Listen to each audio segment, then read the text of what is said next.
I see Dr. Dre and DLC. And Dr. Dre was like, yo, Dio, yo, this is Marcus, yo, he cool as hell. Cause we had talk, and he was like, I'm gonna introduce you. I'm gonna introduce you. Come on. He's like, yo, Mark, what's going on? And I'm like,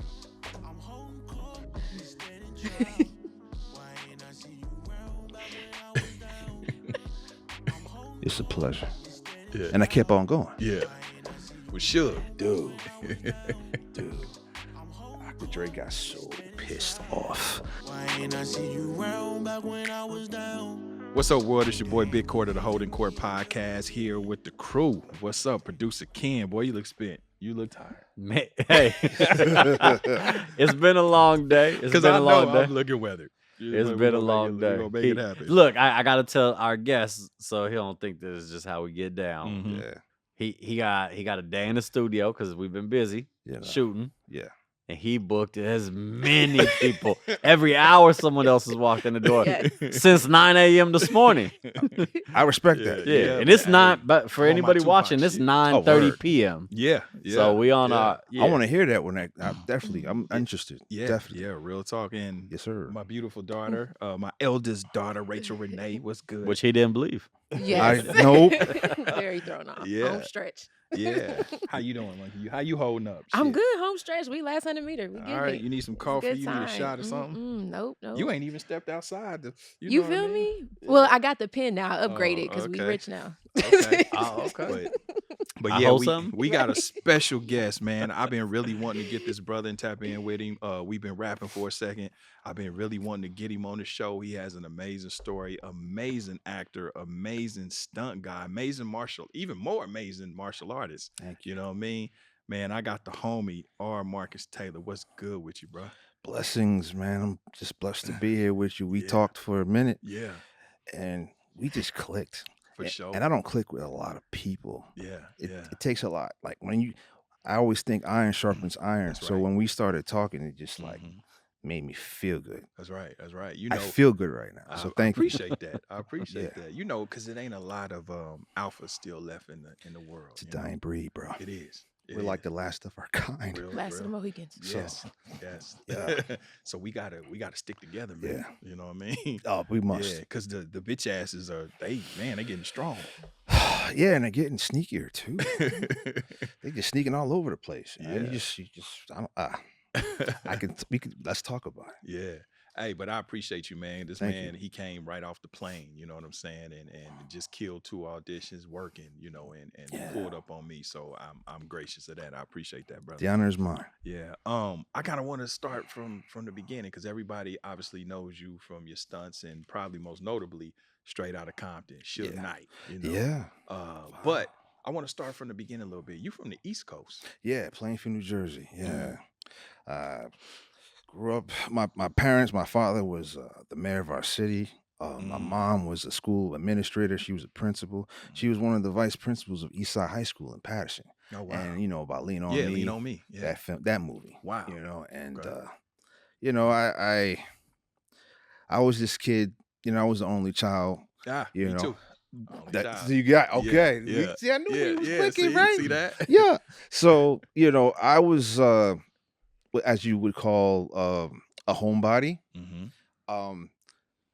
My imagination, I had a lot of that imagination, and I would watch television. So the VCR and the television were my siblings. Mm-hmm. And what I did, I would just pretend Mm-hmm. all day long. And when people were watching Soul Train, I was listening to classical music. I was watching Shakespeare, like King Arthur, all these types of British productions, and I just like pretending like I was British. Mm-hmm. I'm serious. Can you do it? Of course I can. I can do it all day. Of course. My yo, you're not the only yo. What do you want to talk about? I Man? always wish I could What? talk like that. Look, like, man, it It seems like women love that type of shit. Like, I used to use that. Yeah. All You right, could say back when some real when I disrespectful was shit 23 like years that. old, right? Yeah. I pretended I was, from Manchester. And this girl, she's like, "You ain't British." Am I not? What are you talking about? Oh no, you're very beautiful. You're very gorgeous. She started blushing. Yeah, and then it was like, well, I'm not really from, the UK. I'm from playing for New Jersey. But she thought it was a nice little icebreaker. You know what I'm saying? But I have used it, and it has worked. But I think it was better when I was younger. Yeah, because my wife ain't playing. Right. I do it with her, but nah. Don't get put to sleep. Yeah. Get it? Or worse. Or worse. Or worse. Oh, yeah. We're gonna keep going. Trying to look out for the big homies. Right.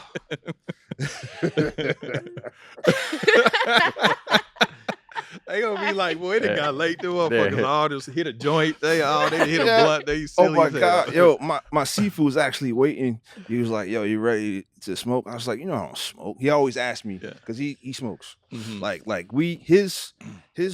I'm not trying to change the subject. My Wing Chun teacher is Seafood Rasan Herkel. And he is a celebrity trainer. He teaches a lot of celebrities Wing Chun. And Wing Chun is one of Bruce Lee's original styles. Right. So we're technically under Bruce Lee Ip Man's lineage of Wing Chun. Wow. The same, he trains with Robert Downey Jr.'s Sifu. So training with him made me a better fighter, but he smokes weed. And Bruce Lee smoked a lot of weed. Really? I never knew that. Yeah. They be training all day, then go on a boat and just chill out and smoke and drink beer. Wow. I ain't mad at that. Yeah. That's a good day. Let me ask you something real quick. So you growing up as a mayor's kid. Yeah. Was that worse than you growing up to be or growing up as a preacher's kid? I'm sure it was rough. Oh, that's right. Yeah, because that's both. I got both of that. I got double hit. Yeah. So wow. Were you bullied? Did you have to deal with bullies and shit like that? I was what you call today tortured. Oh damn. So like stuff that I've dealt with or been through, it would be considered illegal, and you would probably go to jail for a long time for it. But it made me strong because I ain't dead. So and it just when I started training, it was just made me just first I was scared because I wanted to train with Asian teachers, and my father was like, no, you're gonna train with the brothers. And we had a lot of fighting black kings. Like there's a history, a lineage of great black champions in America that fought all over the world and won. Bare knuckle, kumite type of fights. Yeah. So I trained with some of them, and it was tough. And I was 5 years old, and going through things that probably DIFAS would report now. Yeah. That type of training that we had back in those days. Right. And it made me stronger because once I decided not to give up anymore, because I would give up because I was scared all the time. And when you get beat up and just tortured all day, every day, and the thing is, I'm not a snitch. I didn't believe in snitching at 5. You know what I'm saying? So but there's one time when I didn't want to be scared anymore. And when I didn't hesitate, he went to the hospital. I remember that time he came at me, I closed my eyes and did a spinning heel kick. I felt the pressure on my heel so much, right? And he just fell. He was out literally for 2 days, unconscious. They tried to get me arrested. Damn. All that stuff, man. Well, that's like a coma or some shit. Yeah, he was in a coma. Okay. He was in a coma. Wow. But then I realized like I can do this. Yeah. But it wasn't just for the fighting. Yeah. It was the performing. I love to perform. I would just sit there for hours. Remember back in the day, the 80s, the Kung Fu theater? Hell yeah. We would watch it like every Saturday morning, right? Yep. And it would be like all types of like Master Killer, the 5 Deadly Venoms, all these great, great characters of martial artists. And I just practiced. Yeah. I'll be pretending I was them. Yeah. I'll be trying to talk like them.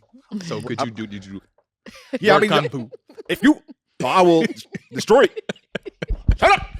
Yeah. And their mouth move. Yeah, and that mouth move. Yeah. And I met some of them. Yeah. Some of the Venoms that are still alive. And I'm like, whoa. I'm here with them. I'm chilling with them. Let me ask you something, because I think we're the same age. I think we were born in the same year, 76, right? I can't confirm or deny That's that. right. That's right. I forgot. Yeah. So Big Court, you know I can't. Yeah. No, I know. Now, once I said it, as soon as it came out my mouth, I said, "Shit, okay, that's not the thing to say." Did you want to be a ninja dude in the 80s? Dude, you're bugging. Straight up. Did you want to be a ninja Did dude? my mama talk to you? No, nigga. I was a ninja. Dude. I was a fucking ninja. Okay. Remember Last Dragon. Remember Revenge of the Ninja? Shokazuki, Revenge of the Ninja. Yeah. I still watch that shit on Yo, Tubi. dude, I just had a podcast interview with the guy that was in it that died at the end. Yeah. Keith Vitale. The white guy. Yes. Yeah, that had the mask. Yeah, the silver mask. We're gonna go ahead and just let I y'all know. know. We gonna bro, leave. I wanted to be a ninja so bad. Man. I would buy. You remember, used to have those outlets where they had kung fu Chinese stars in the books. Yeah. So we go there every Saturday, and I see these books, and they had these books. His name was Stephen Hayes, and he was literally the first American ninja of descent. And I would read his books, right? And I'm like 6 years old reading. Yeah. So I'm like, you should be happy I'm reading, Mom. Yeah. You know. So, but I'm learning all types of things, and I would get ninja suits. I would create them, bro. I did too. I had the black ninja suit. I would have my shirt. I would take a black That's what I shirt, take the did. collar. That's what I and did. do I that. put it like this. Yeah, Then I yeah. put the thing on like this. So let me tell you what we used to do. I used to make the paper stars, right? Dude, With stop. the notebook I did paper. with the- I swear yeah. to God, I make the paper stars. And so what we would do, Yo, I real used to do it shit. with the cardboard. Hey, yeah. So what we would do, me and my cousin Edwin and Jackie, me and Edwin would dress up like ninjas, and his sister Jackie was the younger one. Yeah. She would be our victim.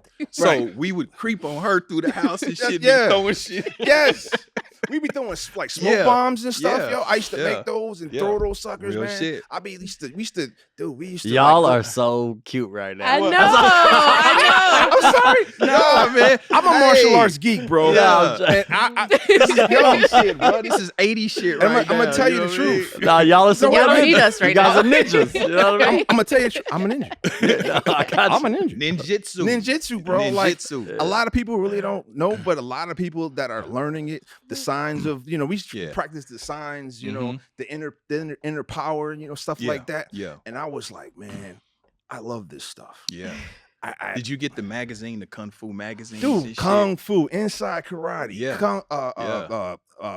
Black Belt magazine. Black Belt magazine. All these I things. even used to go to the library. See, back in the day, you go to the library, library, they you had go the through the magazine. what was Yeah. the thing where you for index Yep, or whatever. yep. Yeah, and I would get the karate books that Yeah, would have the dude. bullshit instructions that would show Do you it the this front way, kick. yeah. You know. Put your hand here. Yep, you hold your hand Now there. protect yourself here.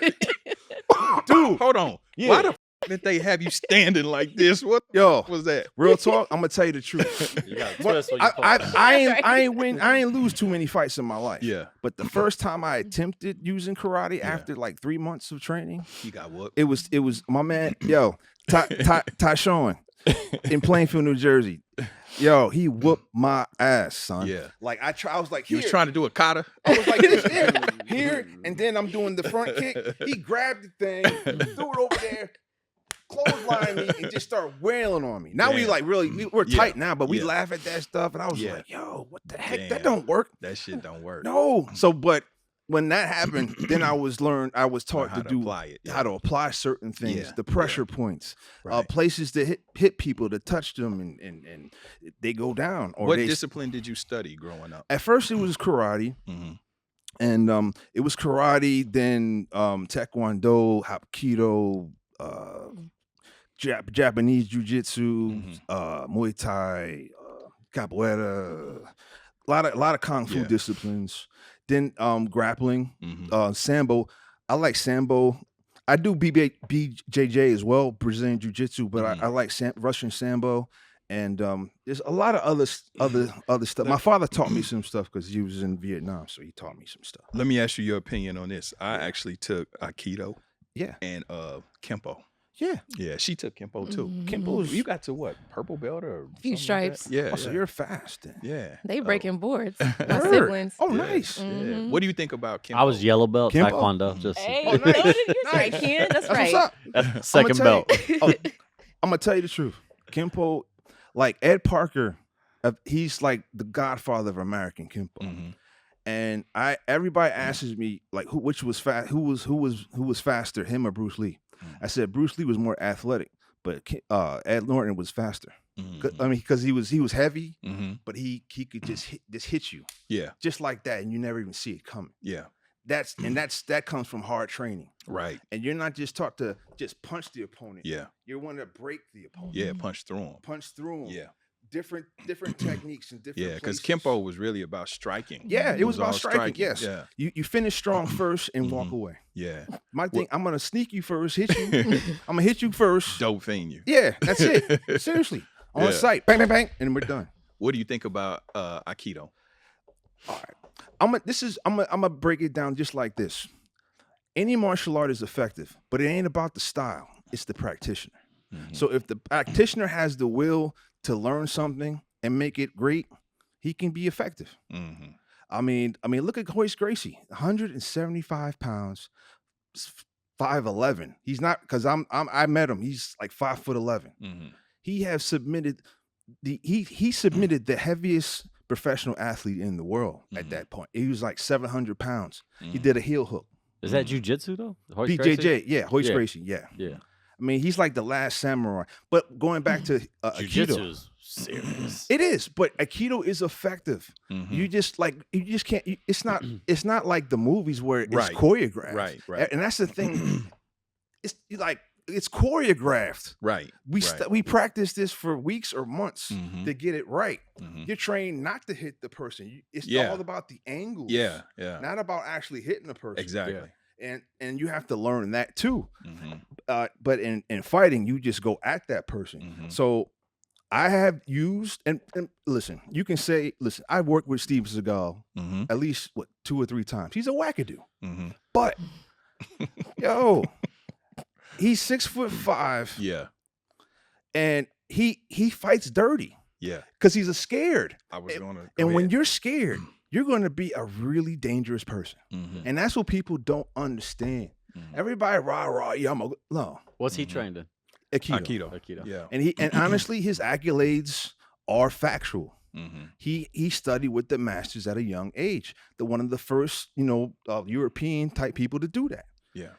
Give him credit. Let me ask you this, because and we'll go back to your beginning. But so Michael Jai White, who's a Why friend y'all of keep mine, bringing who's my brother. You know what? No, I want to. You know what? I got love for him too. Yeah. No, but what I want to ask you is, he spoke about working with Steven Seagal, and like you just said, that he's what did you say? You said that he kind of plays dirty or something. Oh like yeah. that.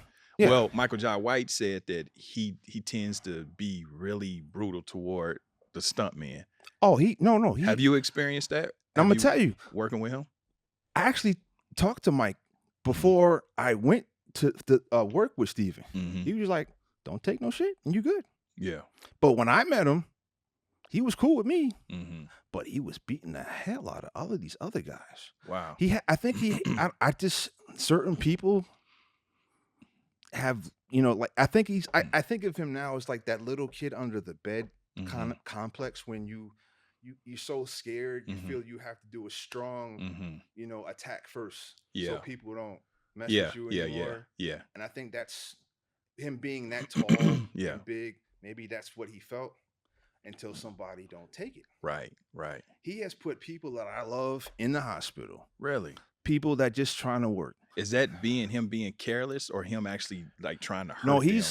he's trying to injure you. Oh wow. And it's weird because like back then studios didn't really do nothing. Mm-hmm. I'm like, dude, this dude is really he's assaulting people. Yeah, in essence, yeah. Like seriously. Nobody ever came back at him, like got up and gave There it is to him? one. Oh, okay.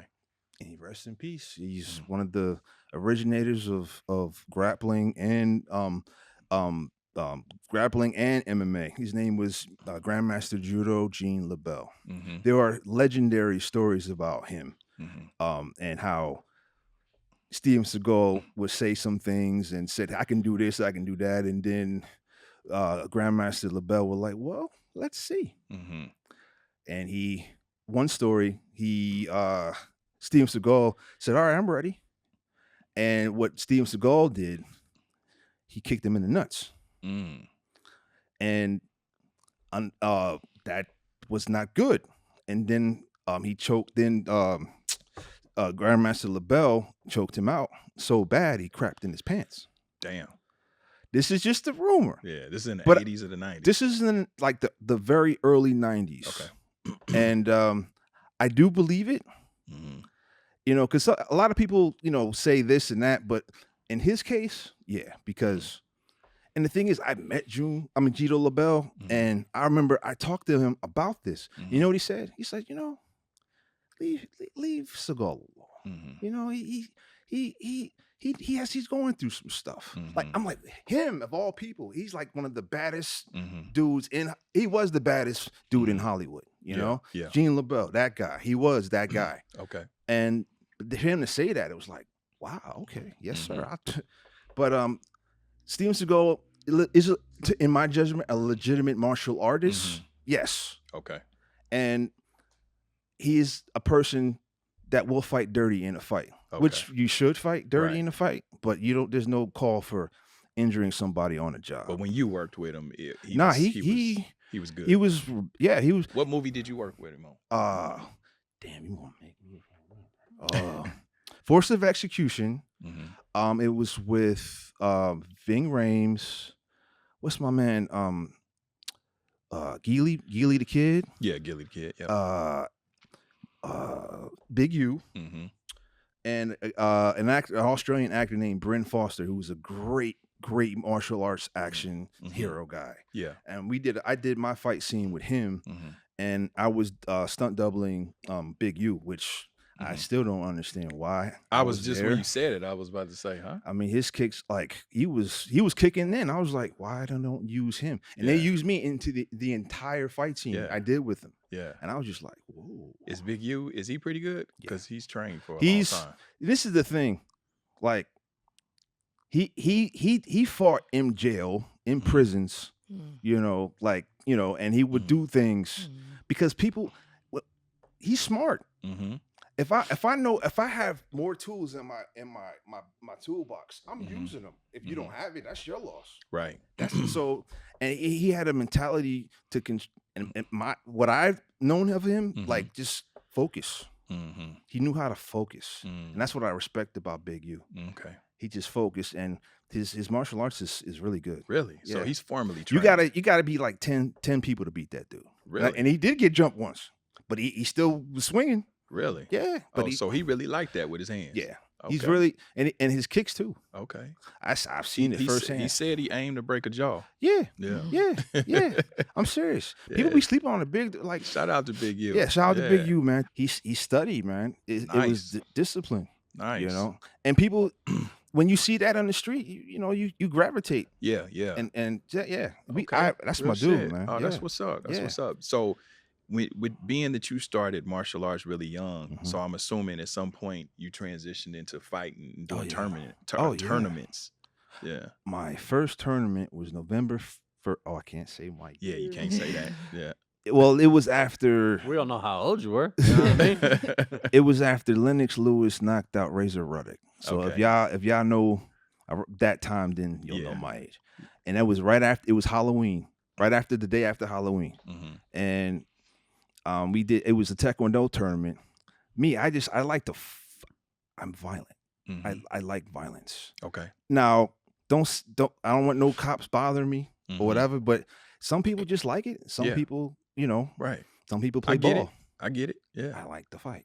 Okay. So I started doing that, and I mean, I remember the third guy, I knocked him out, and I was 15. And I'm knocking out grown men. On some Mike Tyson shit. Yeah. So no, the first guy I knocked out was my cousin. I was 12. Okay. And it was the second dude was a cop. He didn't like that. But anyway. In a tournament. Nah, this was in sparring. Oh, okay. And I'm like, well, you came at me, Yeah. And then I remember that night after everybody left, he comes in the locker room, grabs me. He's like, I'm gonna fucking kick your ass. You ever do that type of crap? I said, I get my daddy to beat you. I was like, my daddy will whoop you, and then he was like, he let me go. Yeah. I didn't tell my father though. Wow. But I mean, you already whooped him sparring, so what he thought he was gonna do? Yeah. It just, it was. Yeah. My thing is, I'm very nice. I think we should be nice people. I think respect should be given. It's trust you earn. but it's like every man or woman is capable of being dangerous and deadly. Everyone. I don't sleep on no one. Right. That's I right. don't care if you're 4'9" or 4'4". There's a way. There's always a way. So I always say be respectful and be mindful of all, because I was a bodyguard too, a bouncer and all that stuff, and I was like the smaller one. You know, I'm the house nigga looking dude. You know, they gonna, you know, I'm like, what you scared of me for? They gonna think, But if I didn't hesitate, that was my thing. Yeah. I don't hesitate. I have to eliminate the threat if it comes to that, and that's what I do. Did you ever want to do it professionally?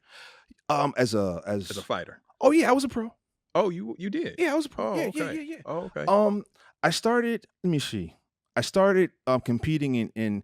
First, it was point fighting. I just didn't like it. I just wanted to keep continuing, and then it was continuation fighting, and it just still wasn't. So I said, let me do kickboxing, and I started doing that, and I started training Muay Thai in 1988 anyway. So I won some fights, and then I went pro, and then I had a little situation. This cop, it was off-duty cop at my school, and you know, I cut him off. He follows me in the school, and he comes out, pulls a gun out on me, and my thing was just relax. Yeah, it's just if he can come towards me, maybe I have a chance. And I just was real patient. And as soon as I felt him near me, you went ninja on him. Yeah. Told you. Yeah. Fucking ninja. Yeah. Told you. No, I saw the exchange. I know. I believe it. Yeah. And it's like, you know, and I was charged with aggravated assault and attempted murder on a police officer. I'm like, attempted murder? And he had the gun. Yeah. Oh, damn. Yeah. But, you know, it didn't work. And I sued the college and all that. And, you know, and then I was thinking, I was doing everything but what I really wanted to do.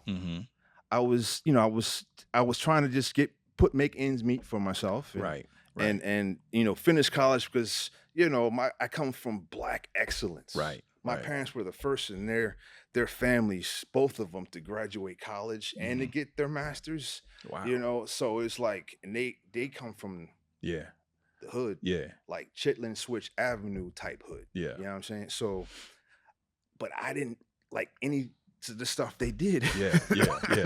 They were like, you know, football, basketball. I was like, what they think about you fighting? Did they support you in that? I didn't tell them I was a fighter until 2006. They didn't know. I didn't tell them. So they didn't see you with the black eyes and the bruises and. So it was how did like, you hide that? Well, when you knock the guy out first, it's hard to, you know, but I have, when you fight though, you got no. Yeah. It's just like when I got older, I was already out the house. Oh, I see. You know, so I mean, they wouldn't have approved, you think? Like I said, my parents they wanted me to be a lawyer to build civilizations. Okay. You know? Yeah. They didn't want me to, you know, to be breaking ribs and shit. Yeah, you know, stuff like that. Like, what do you got to prove? Yeah. I was like, that's my mother. She's tough. She's like, what you got to prove? You do it. I was like, but I love it. Yeah. And I gave people opportunities to come watch me fight. They didn't show. And I'm not dude. If I tell you once and you don't show, I eliminate you, like you're done. Yeah.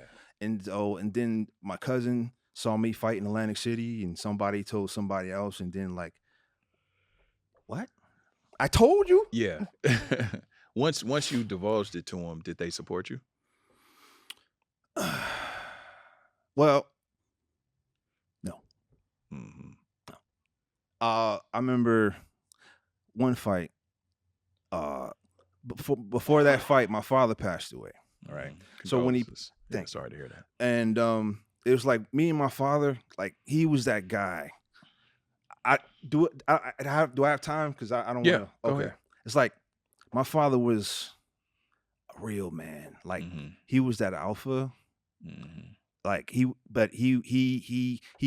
came from nothing. You know, when I always think like how could we have survived in the 50s and 60s? Like people were just being lynched and grabbed and pulled over. Like how do you survive? The thought can make you crazy. Right. But you know, he excelled. Mm-hmm. He went to he became a valedictorian in school,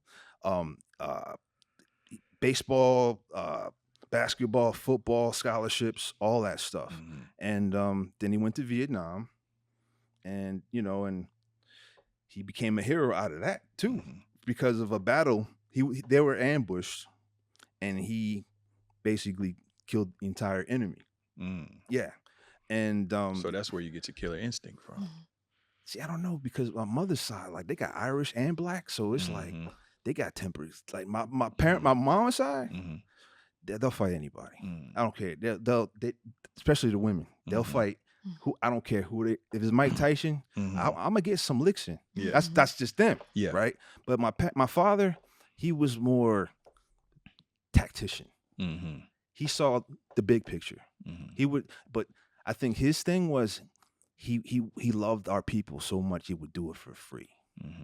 You know, and that's what I don't want to. I won't repeat that part. Yeah. But when I started doing, you know, fighting and trying to get into the acting, he was proud. He said he was proud of me and all that stuff. But then he passed away, and I remember I just didn't want to feel anything. I didn't, because I was fighting like 3 weeks afterwards, right? So I remember I went to the funeral. I took about 10 Xanax. I didn't want to feel. Yeah, I didn't want to feel nothing. Nothing. And you know, and then after the funeral, instead of going to the repast or whatever, I went to the gym. And what I loved about it, all my teammates came. You know, and back then I really didn't like cops like that, like really didn't, until I started working out there, and they came and stuff and helped out with the funeral and stuff like that. And I mean, I was too high to cry, but it was like, thank you. Yeah. And then when it was time, and the guy I fought, he was a special agent in the FBI, 6'6", very dangerous individual, but I didn't care. So I beat him up the first round. My game plan was done. I was like, I'm just going to beat you. Because I just wanted to beat on him. Was that an outlet for you? Yeah. I mean, fighting was an outlet. Yeah. It was definitely an outlet. And I would get panic attacks before every fight.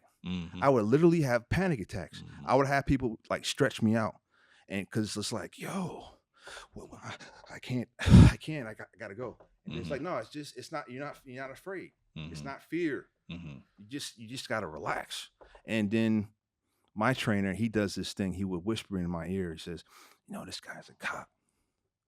He said your wife's something. You know, he said he didn't like you. And that just really got. And then he does this.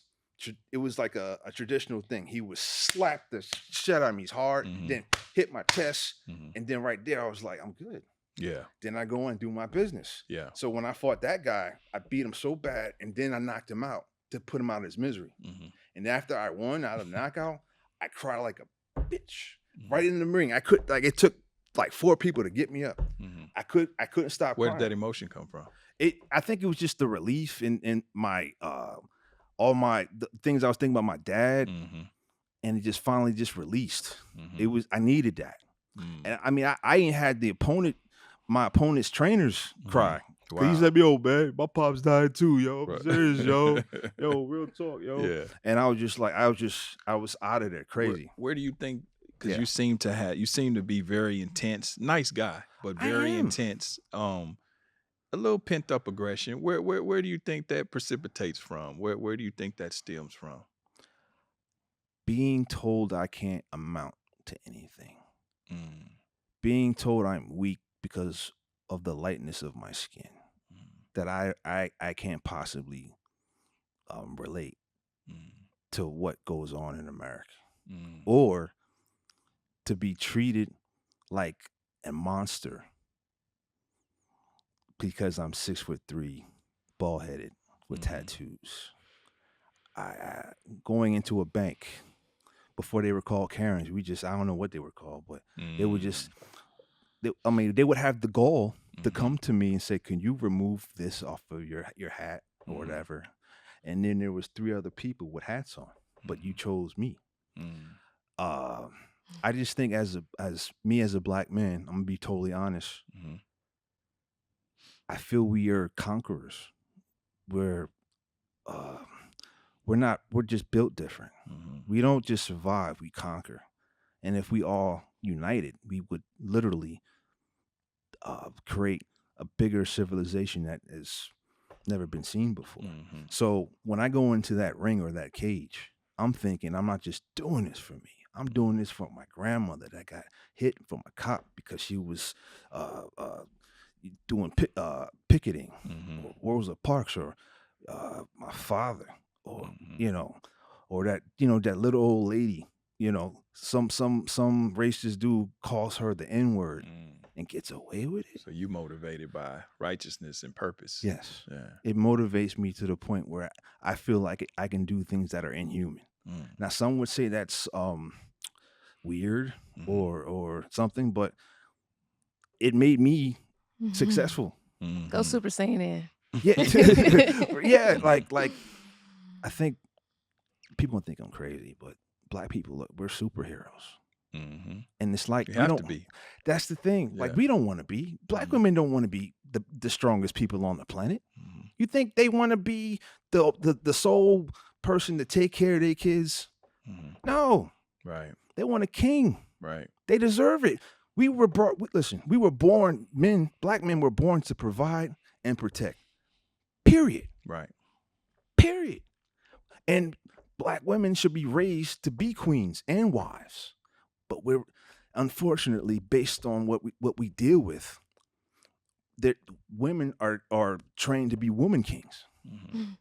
And I have a lot of friends, even in this industry, they don't want to do that. Right. They be crying to me like, Mark, I can't. I was like, you'll be all right, just pray, and I said, there's a true king for you. Just be the queen that you are until he shows up. Right. Right. And there are some, but I used to say back in the day, like a couple of years ago, there's some good brothers, but now.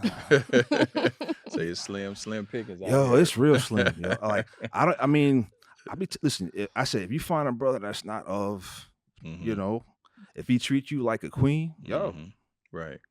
Rock with him. Period. Let me ask you. So, yeah. At what point did you decide? Because I know you say you started out pretending and wanted it to get it and being an actor. Yeah. At what point did you transition out of tournament fighting and really, really go? Did you start pursuing doing the stunts, or acting first?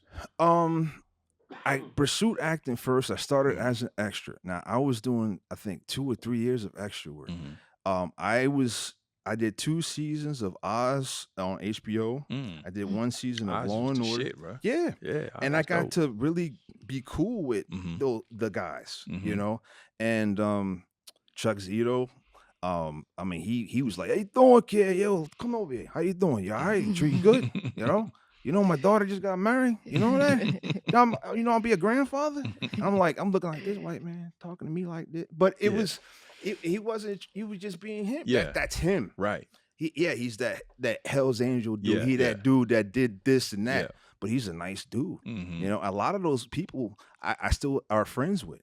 So I'm blessed with that. And I was just an extra, bro. Wow. Wow. And I started trying to pursue, but I felt like I was trying to find out where to go. Right. But it's like people didn't want to tell me. Yeah.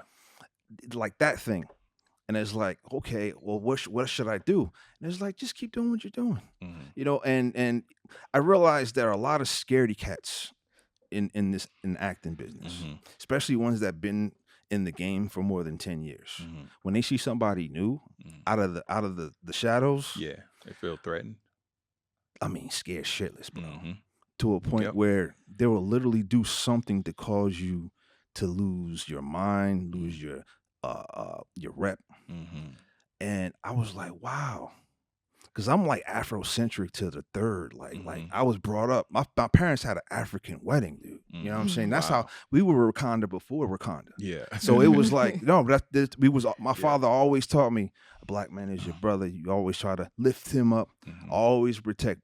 I don't care any Black women you see, you protect them, even if they got a big mouth. Just still do it. That's how it was instilled in me. So, and that's what I believe still. But then, it's just these individual dudes, would literally keep like auditions from me. Yep.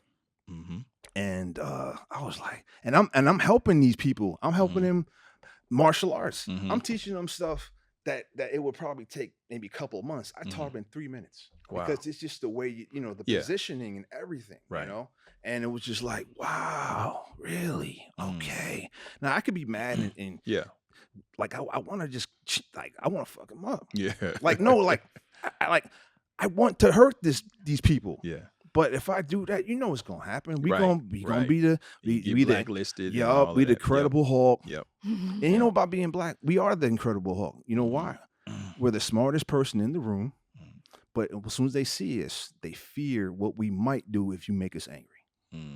So I'm like, damn. You think that's something that we get? I mean, even myself as I'm 6'3", 225, and a lot of times, and matter of fact, my wife, she would always tell me that, especially with my size, she would say, "Man, when you come in contact with law enforcement, like chill, because my attitude get a little bit bad, you know." I know, I see it in you. And she'd be like. No. A warrior knows another one. That's what I'm saying. And she'd be like, you need to chill because of your size. You gonna make them do something to you. You know, do you feel like people kind of they try to overcompensate and they always trying to because you are a big guy? All the time. Yeah. Bro. Like it's like I get sized up by little mostly. They be Joe looking at me Pesci like, boots all the time. Like, I bet I could take them. I know I can take them. Yeah. Big dudes, we don't want to fight. We want to eat. We want to laugh and look at pretty women. You know what I'm saying? Like, we don't want no problems. Yeah. It's always the Joe Pesci looking dudes, man. Them Tory Lanes or whatever, man. Hey, I'll fight you. You know what I'm saying? I'm like, yo, I don't want to fight you, dude. Yeah.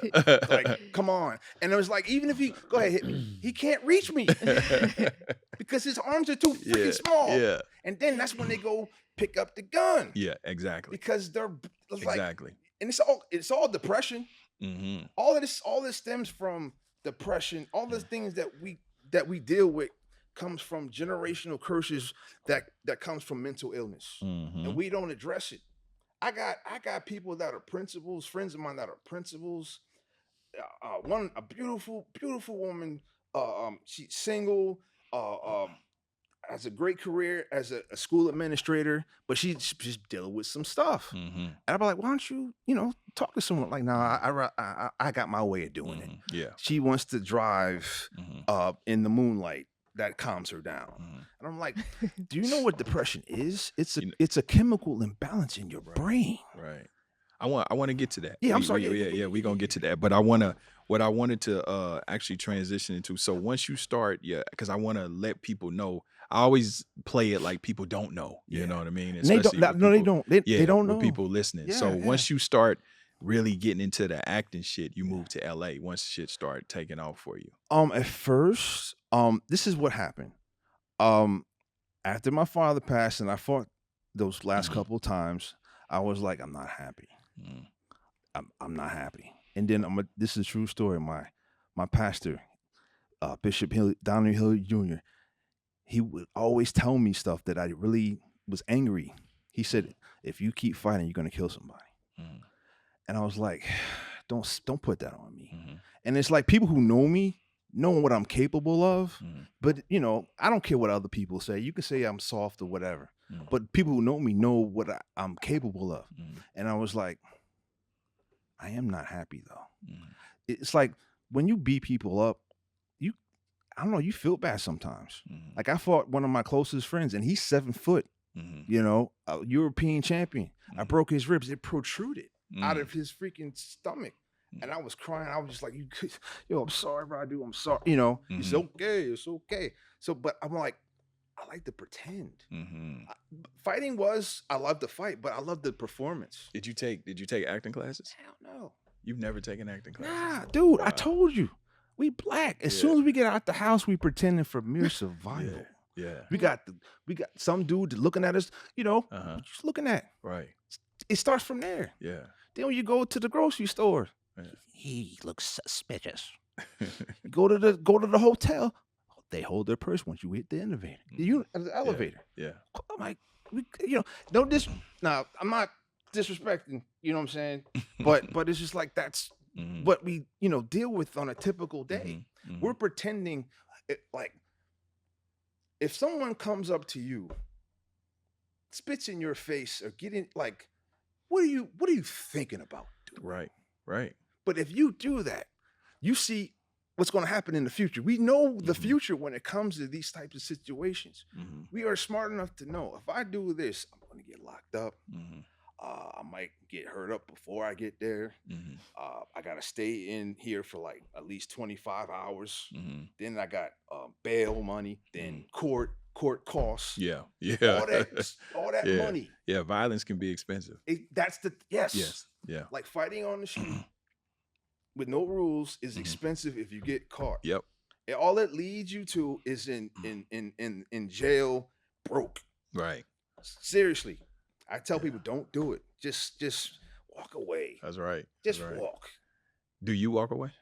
I didn't used to. Okay. When did you start? Was that recent? I started like 5 years ago. Okay. Because there was a point where it was like people were just, starting. Yeah. Right? Now, let's say like 8 people start with me, right? And I fuck them all up. But I did that to them. So I'm getting sued. Yeah. 8 people, dude. So you're saying I just purposely walked up to the motherfuckers and just start beating them all up? Come on. So you let that really happen? No. Oh, okay. No. It did not happen. No, that's what I'm yes. Yeah. So, but when like I'm that dude is like, yo, I don't want no problems, but if you feel froggy, jump, nigga. Oh, can't say that. But you can say what you want to say. Yeah. So if you feel froggy, jump. That's my thing. Yeah. But then I deal with it. All of a sudden, there's cops. Yeah, that's usually how I go.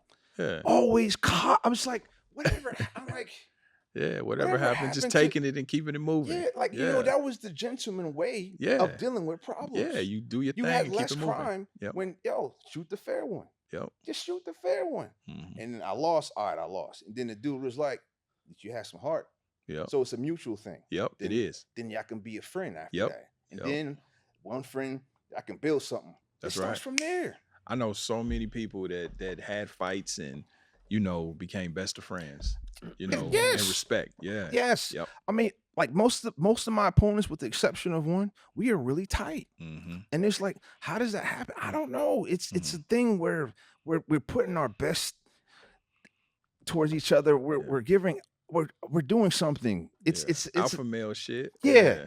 It's something shit. Like it's just like I don't know why. It's like I got love for you because you were willing to die. Just like I was. You're a warrior. Yeah. And I try not to say warrior too much because it's like, people like I want to say military, but this is the thing. Just because you're in the military don't mean you a soldier.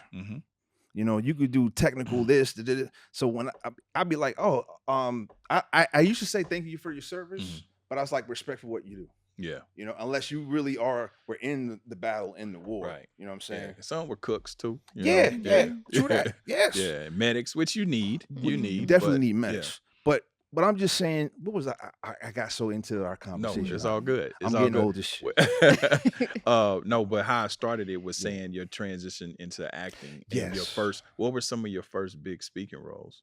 My first speaking role was I played a guy called Big Felix. It was on Blue Bloods. When I found out about the audition, because I told you it was hard to get, and then I found out, and then there was other people that were auditioning for it, the people that been there long.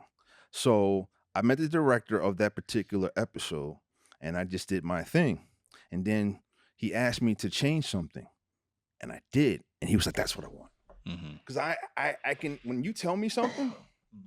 You tell me what you want, I'm gonna give it to you. Like just like that. I think that's what I'm good at that. Yeah. So I found out I got the part. Great. And then I'm supposed to fight what's his name? Donnie Wahlberg. And I remember he came into the dressing room. No, I'm sorry, the hair and makeup department. We all getting done up, and he come in like, "Yo, what up? I heard this big doofy looking dude. We supposed to do a scene with me. He ain't here. I know he ain't here." It's like, "No, yes, he is." And they looked at me, and I was like over 300 there, right? And he just looked at me. He was like, "Oh, motherfucker, damn." And he's like, "Yo, what's up? I'm Donnie. What's up, man?" You good. You good. And yeah, he was a little shook for a second. Yeah. You know, he was honest. Yeah. But once we got on the set, he totally flipped it. He was like, "Yo, let's do this. Let's get this shit right." Yeah. That's him. Right. And we did that through that left hand. I went down. You know, it's good for the ratings. Right. I remember my trainer called me as soon as it aired. He was like, "What are you fucking doing? You're letting this dude beat you?" And I was like, "It's just fake, coach." He's like, "No, you know, not no. Was a new kid on a block beat you on a fucking bloody fight?" And I was just like, "Yo, it's just acting." You know. And then other people were saying that crap too, shit. But I was like, "Yo, they watched me. That was great. So like, let me do that again." Right. So I kept trying to find auditions, getting what do you call it, an agent, and I found one like small agency, and they would put me on places, and everything. It was just just natural. Yeah. And like I said, people were hating, but they, my thing was they weren't saying it to my face. They were still being all happy, like, "Hi, you know, how you doing?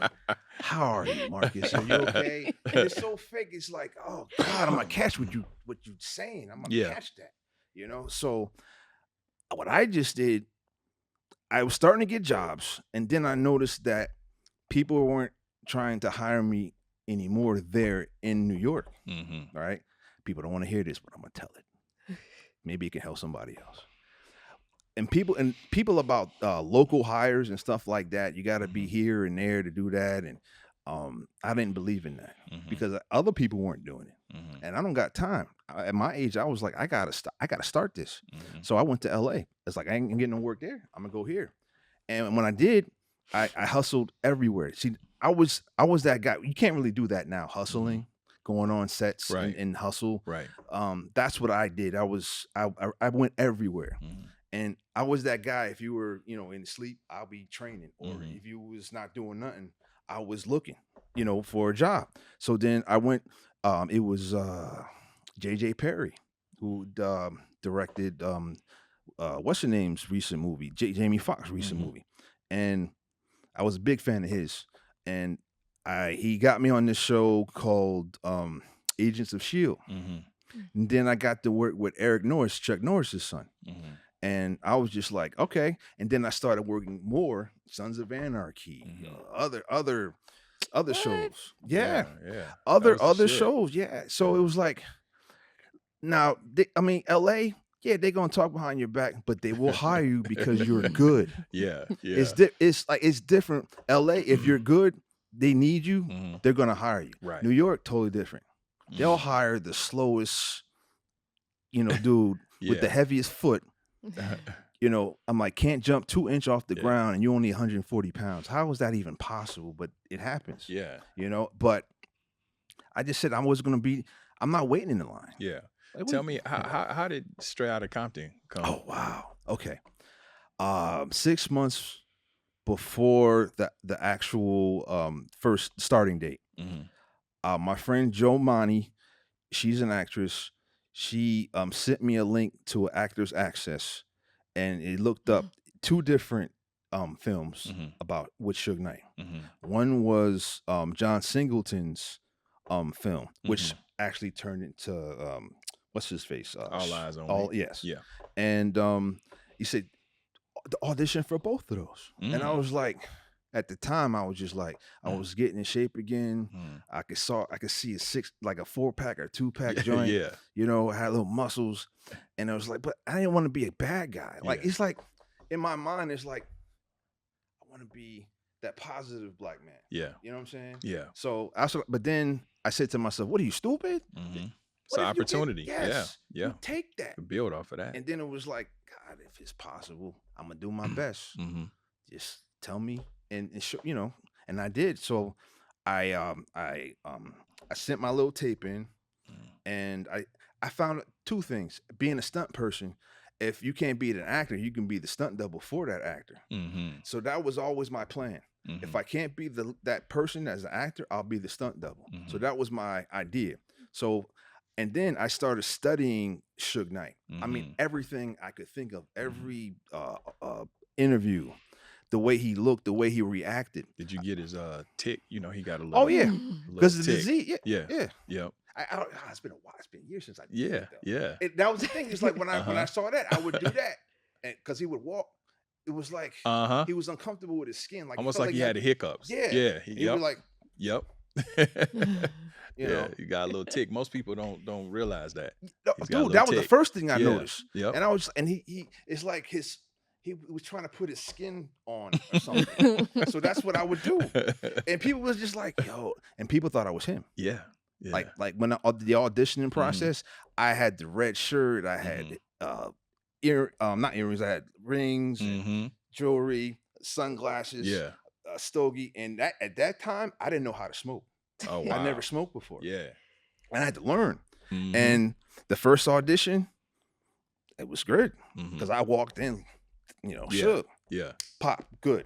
And Victoria Thomas is the casting director for that film. She's such a beautiful, strong, tough. She reminds me of my family. She don't take no mess. And she was like, all right, you got another audition. We'll see. No, like that's how, yeah. But I fed off that because I know about people like that. Right. Like I grew up around that. So I'm used to that. So, and then the more time it was like a 3-month process, the audition process. So, but I had to work. So I was getting, I was still getting jobs, stunt acting jobs, but I was still trying to eat and gain weight. And I finally got introduced to F. Gary Gray, and he said, he looks up at me and says, "Can you eat?" I said, "For money, yeah." And then he says, "All right, you got to do this second one. We'll see how it go." He started eating. I was like, "All right." Now, I heard you can get paid for that, but it's like, look, everybody, you know how people just tell you and stuff and say like, "Yo, you should get paid for this. You should do this." I'm like, look, this is a freebie. Let me earn my shit first. Right. Right. So, and that's what I did. And then I think 2 weeks before the last interview, I was so fed up because I felt it was taking too long.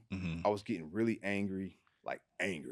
And I tried to take a flight out of LA, and every time I tried, the plane got delayed and delayed and delayed. And then I see a friend of mine who was a stunt actress, and she's just coming back from somewhere, and she was just like, "What's going on?" I'm like, "Yo, I'm so angry. I'm trying to get on the freaking plane, and it's freaking to keep being delayed." And she's like, "You coming home? Come on, let's go." I'm like, "But nah." It's like, "Nah, come on. I'll drive you to my crib. We can chill, and then you can go back to where you was, because this is the reason why you're here." So there was, divine and divine. It was God. It was right. And it's like it makes me mad because it's like he's so funny that way, God. Yeah. So and so I finally was like, I'm gonna be positive, and then I got a call like the very next night to go on set to do my last audition. And that last audition, before that last audition, F. Gary Gray told me, think about everything you've experienced in your entire life. Every moment where you didn't feel this way, you feel that way. I want you to be that. And we did 3 takes. By the 3rd take, everybody thought I was going to hit Corey, the one that played Dr. Dre, because I said, "Corey, this last take, you trust me, right?" He's like, "Yeah." It's like, "Whatever you do, don't move back. Whatever you do, do not move back." And I said, "Let's ad-lib." So we were just ad-libbing. And there's Dr. Dre, his ex-wife, Ice Cube, some other folk. And they just like, "What's going on?" Right? And because I could see it. Yeah. And I'm just like, it was like the last scene of the film. So I'm like, "Yo, I'll kill your wife, yo. Man, I'll rip her fucking corpse, nigga." You know what I'm saying? Because you fucking talking, man, I'll end you. He's like, "Yeah, fuck you too, you fat motherfucker." And then I went out and I'm done.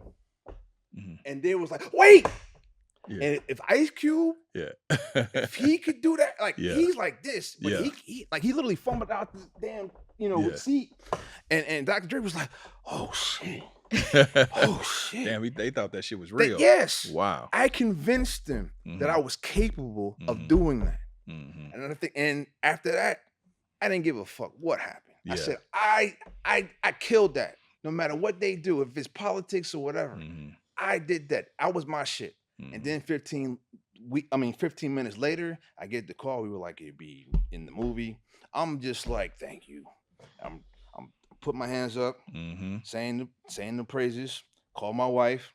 It's like 11 o'clock in LA. So it's like 2 o'clock in the morning there. I said, honey, we did it. He said, baby, I'm tired. Call me in the morning. I love you. But that was like for me, it was like, I'll call you in the morning. Yeah. Then then she called me like, and she was screaming. And I was like, I did it. Yeah. It's like all this time, all the no's, everybody put me down. See, like being the black sheep, being that person that the corny dude, the last person you pick for everything. Yeah. I made it. Yeah. This is the start. And then it got even better. Can I tell you? Yeah, I want to know.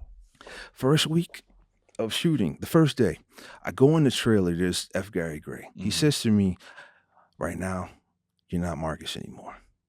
From now on, for the next couple of months, you're Suge Knight. On set, you're Suge Knight. And I'm still like, I don't know what terms mean. Because you never took acting class. Yeah. Yeah. So it was like, I want you to be method. I didn't know what that meant. Yeah. And he was like, no, you are him. You're Suge. So we're going to call you Suge. You're not going to be called Marcus. I got instructions. Nobody will call you Marcus. And if you have an issue, if you feel like talking, talk. And if you don't feel like talking, you can tell them to fuck off. I don't care if it's my mama. I want you to just be Suge. And then this is what I said. Listen, people are already scared of me already. This old white lady was like holding like, and he was like, yo, this ain't no joke. Yeah. You got an opportunity. Yeah. Like, man, the fuck up. And he's like 5'6". Yeah. I'm talking. I keep spit. I'm sorry. No, you good. You good. So he's just like, yo, man, the fuck up. Yeah. Yes, sir. And that's what I did. Yeah. Then, or later that day, I see Dr. Dre and DOC. And Dr. Dre was like, yo, this is Marcus. Yo, he cool as hell. Because we had talked. Yeah. And he was like, yo, introduce you. I'm going to introduce you. Come on. He's like, yo, Mark, what's going on? And I'm like,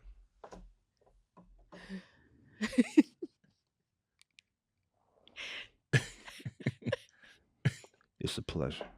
Yeah. And I kept on going. Yeah. With Suge. Dude. Dr. Dre got so pissed off. He had a meeting. He was cursing. That nigga thinking he gonna disrespect me in my motherfucking set. Nigga, what's this method acting bullshit? Cause that dude, I don't know what the fuck, y'all. He need to go. Yeah. He don't disrespect me in my day. This is a family set. Yeah. And he gonna act like that to me? Yeah. Nah, yo, fuck that boy. Yeah. And I was just like, when I was told that, I was still like, all right. You was still Suge. Yeah. So the end of that shoot that day, it was Big Yell. A lot of the rest of the group, F. Gary Gray, and I was like, yeah, it's time to we done, right? We done? What? You done? Yeah, we done. All right, listen. You told me to do this. Am I getting fired? I'm like, dude, I'm told. I did what you said. Like, why is he tripping? I didn't do. Like, you're supposed to tell him. And then he started bugging out, laughing what y'all did, which made me more angry because, like, yo, you're laughing at me. Yeah. But I'm scared out of my freaking mind, bro. And then F. Gary Gray was like, you ain't fired. Yeah. DJ Ellis said, motherfucker had a flashback. I started laughing. So apparently, it's a flashback. Yeah. That's what I was told. It was a flashback. Okay. So, and then Dr. Dre called F. Gary Gray. He put him on speaker. Yo, he cool. Yeah. But I want to talk to him in the morning on the next day. Yeah. We got to talk. And I was like, okay. Yeah. We never talk. Okay. Because he's a busy dude. But that day, I was only supposed to work there for 10 days. I worked out for they wrote me an entire film. Oh, damn. Right after that. So your I was part there for 4 months. Wow. So your part was smaller initially. Yeah, they wrote me in. The entire thing. Yeah. Were you around when Suge pulled up? Nah, I was in Jersey, but I got the call though. I got the call, and then I found out who was involved, and I called him up. You good? Yeah. And he's like, I don't want to talk about it right now, bro, because he don't do that. Yeah. You know what I'm talking. Yeah. So I was just like, wow, this is. Oh, that's another thing. I almost got arrested there too. Why? They called the cops on me. Yeah. I was I swear to God, I can't make this stuff up. Yeah, there's somebody called police saying that Suge Knight is trying to break into the studio. It was me. Okay. So me being method, Yeah. the cops was coming, and I'm just like, fuck the police type thing. So he was like, excuse me, Mr. Knight. I'm like, yo, where is Bond? And you don't say that because I'm East Coast. Yeah, right. But I was like, where is Bond, yo? You trying me? It's over for you. Mm-hmm. And I was in that thing. Mm-hmm. It wasn't coming out. Wow. And then F. Gary Gray is screaming, he's my actor. He's not Suge. And he has security surrounding me to bring me back. Mm-hmm. And then after that, he talked to the cops. It was cool. Then he comes into the trailer. I'm thinking he's pissed with me or something. He's like, this is going to be a great motherfucking movie, nigga. We going to kill this shit. And I was like, word. So many memories, great memory. Actually, they're all great. Yeah. The people that played my entourage, they were real, can I say that? Pyru Bloods in here. Yeah. And actually, one of my partners was on the Eastwood. Yeah. Yeah. Eastwood is my partner. Yo. Yeah. Great guy. Yeah. Funny. Yeah. Funny. Yeah. Big He played hug. Trayvon. Yeah. Man, like those guys, I remember we were all just sitting in a circle, and Bone made that, he wanted us to talk and stuff and get to know one another. He's like, one of these people's like, yo, I've been in jail 17 years. Like, I just got out a week. I got a job on a Hollywood set. I'm blessed. He getting a little Terry. And I'm Terry. Dudes is really, and all these dudes is like bigger than me. And I was big at that time. You know what I'm saying? So it was like, we were just being vulnerable. And to me, vulnerability with men is masculine. So when you have that, that's power. So it really, to describe the feeling I had, I felt like it was 1995 at the Million Man March. I didn't want to go. My father said, nigga, you going.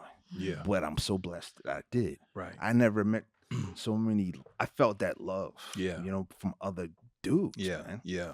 Like I wanted to show love. I wanted to give that dollar or whatever, because I just felt great. And that's how I felt there. That's dope. Yeah. How did that, you doing the Straight Outta Compton and the success of Straight Outta Compton, how did that change the trajectory of everything? Did everything just open up for you? Hell no. Really?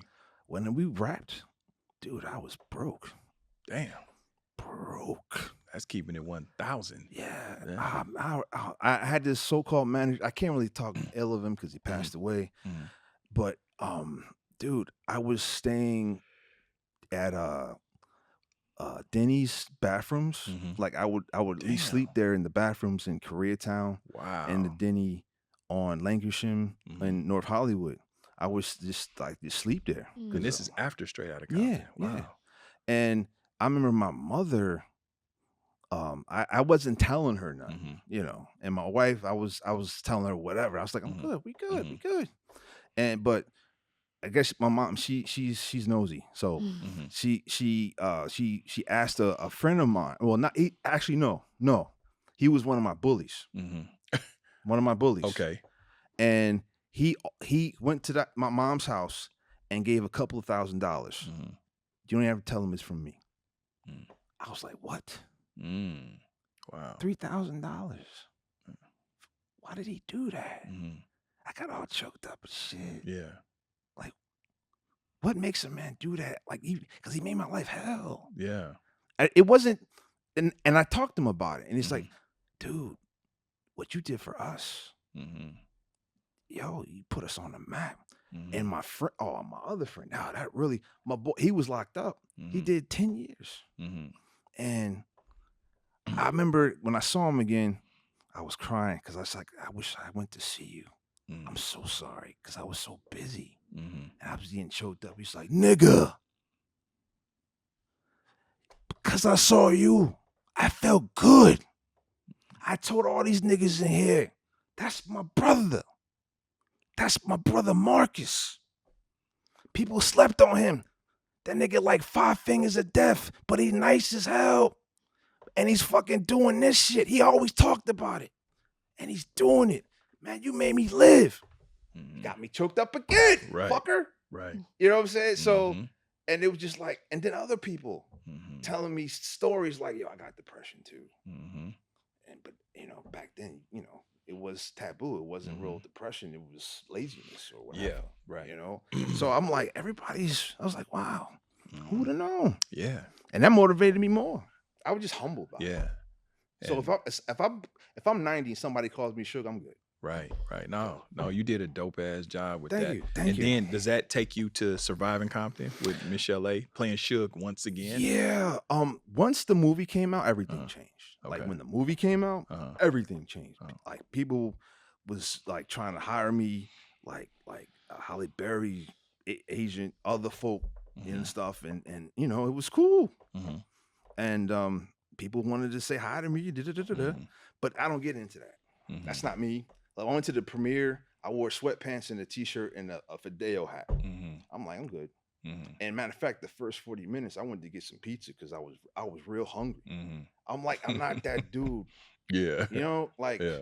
But I have learned a little bit about dressing. Yeah. I don't want to embarrass. But anyway, I was asked, somebody from All Eyes on Me called me and said, like, what do you think about doing Suge again? And then some of the producers from Straight Outta Compton called me. He was like, please don't do that movie. I'm begging you. And it's like, I won't do it because I'm home team. Yeah. Like I'm loyal. Right. But then, like, didn't pay me. Right. Give me another gig. Exactly. But I did at the time. I'm thinking more like old school cold living. Right. Life. Right. And then it's like, wait, I have a family. I gotta do this. So when that was the Michelle A story was approached, I wasn't going to do it. But my manager at the time, he's like, look, listen. You ain't gonna do what you did with All Eyes on Me. You gonna we can talk. I'm gonna talk to them and see what's up. So one of the producers, they have lunch with my former manager, and he's like, Dr. Dre really doesn't want him to do this film. And then my manager's like, well, get him some gigs. Right. Get him some, show him some love like that. Look what he did for you. Right. He's the only dude that doesn't act, and everybody talking about him. And that pissed the producer off. And he's like, well, if you don't want him to do it, just pay him off. And he was like, no. And then the manager told me, I was like, well, I guess we're doing Surviving Compton. So we did it. You feel like you delivered the same Suge? See, that's the thing. I really did get in trouble on that set. Seriously, we were in fucking Midwest for Cincinnati. He was supposed to shoot in Atlanta, but they changed it to Cincinnati. And then, I tried to do it just me acting. Yeah. In the first few days, it was terrible. And I was like, I'm fucking up. I remember I was in the car. I was like, I'm fucking up. I got to do what I did before. Be him. So I went back in there and I became him. Yeah. Because it seemed like it was a different Suge a little bit. It was different because he was nice. Yeah. Or he was at one point he tried to help people. And from what I hear, stories, like women really liked him. Yeah. They thought he was charming, funny. Suge was a ladies' man. Yeah. He was. And he was like to the point where, like, you need some money, I got you. I don't want nothing back from you. I got bitches all over. I'm good. Like that was I mean, have you ever got a chance to talk to Suge? No, at first everybody would say, please don't, especially after Gary Gray, like, please don't see him. But at the point I was like, I didn't really care because it was like, all right, I'm done, move on, because I'm an actor. This ain't me. Right. I'm an actor. But then now I kind of do. I kind of do. Yeah. Because I didn't try to play him at all as a bad person. Right. And that's what people don't get. Like, I didn't try to play him as evil or bad.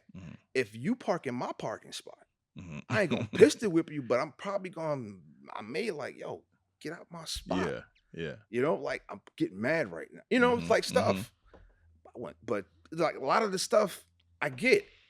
you know. But then the next one, but one of the producers told me to do the Suge thing. I did it. I was going to do it anyway, but I did it. But he didn't stand up for me because people were complaining. People were scared of me. People were saying I was threatening them via emails. I was just saying anything.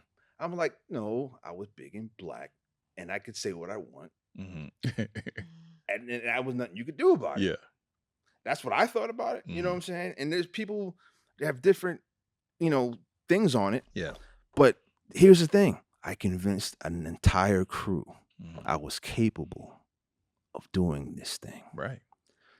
So I'm good with that. Twice. So Twice. I'm good at pretending to be a person that's capable of destruction. Yeah. But now I want to be capable of putting things to make life. Who would be your dream role that you would want to play? I got two. The first one, I want to be the main bad guy that tries to kill James Bond. Okay. Then you're gonna laugh. I wanna do a movie with Will Ferrell. That's dope. Yeah. That's dope. Yeah. I really want to do. Yeah. Bobby. It's just like, what's funny? Like Step Brothers too. Yeah. Oh, dude. Oh, that's my. My movie. God, I hate you. Yeah. That's my. Oh, movie. dude. That's my movie. I love that. That's my wife. She hates me for loving that movie so much, but I love that movie. I just. He makes me feel good just looking at him. You know what I'm saying? Yeah. Even when he tries to do the serious roles, it's like he's just funny to me. Yeah, my favorite Will Ferrell role, I think, is Gator. Gator don't take no shit. Yeah. Oh, dude is Gator don't take no shit. Even his cameos. Did you see the cameo on Wedding Crasher? Dude. Where he's the funeral crasher? That's what I'm saying. That's what I want to be surrounded by that. Everybody sees me as the killer. Yeah. Like, dude, I've been choking women for the last 8 years. You know what I'm saying? Literally, I've been choking women. I've been pistol whipping dudes. Yeah. I've been throwing people overboard somewhere. You feel like you typecasted? Yeah. Okay. If you play Suge, you kind of yeah. When you go out, you play Suge twice. Yes, and then twice. Actually, I did it 3 times. Shit! What's the third? At the Oscars. Oh. 2000. Chris Rock, when he hosted the Oscars in 2016. He called my people, and I was just like, Chris Rock. Yeah. So and he was like, what's going on? Da, da, da, da, da. And we want you to wear this orange tuxedo. And you come out like you a prisoner, but then you kind of like run stuff at the whole, event. But then they wanted to put me in a straitjacket. I was like, I ain't doing that. Right. I was like, nah. And the manager at the time was like, yeah, I don't gotta do shit. I'm not doing that. And my wife was like, you heard him. And then remember the director of House Party, he was one of the producers of that particular Reginald Hudlin. Yes. Yeah. And he kind of, because he's a martial artist too. He's so we like, we don't need to shake hands. He was like, I get it. Can we compromise? I will not wear a straitjacket. But then he says, well, you can wear the orange jumpsuit. I mean, the orange, suit, and you're going to look real good. How about that? And you won't wear the mask. I was like, all right. Yeah. Compromise. Yeah. It was cool. I did it. I'm on the Oscars. I'm getting paid to be on the Oscars. Right. I'm going to do it. Yeah. And I scared, what's her name? What's Ben Affleck's ex-wife? Jennifer Lopez. Nah, not her. That's his current. It's the other Jennifer. The other Jennifer Gardner. Jennifer Garner. Yo, I scared the hell out of her. Well, because she was all being nice. I was like, she was like, I thought she was acting, but nah, I scared a lot of people that the night. real Suge had a fear. He didn't even have to be mean. Like he didn't. Yeah. Ever told you that story, Court? Which one? The one where we got the argument. Chris got in the argument in the truck after that. We were at the House of Blues. This is a real story. My ex-wife and I, and I'm friends with Chris Calico. He's with Tech Nine. They tour. Nice. Yeah. So we're at the House of Blues when it's still on Sunset, and Suge came to the show. That's when the House of Blues was still there. So Suge walking around. My ex-wife is fucking Puerto Rican. She's 4'10", so she's all spooked. Super nice guy, really nice dude. Yep. We spend the evening. He's like in the room with everybody. Spend the evening. He's a super nice dude.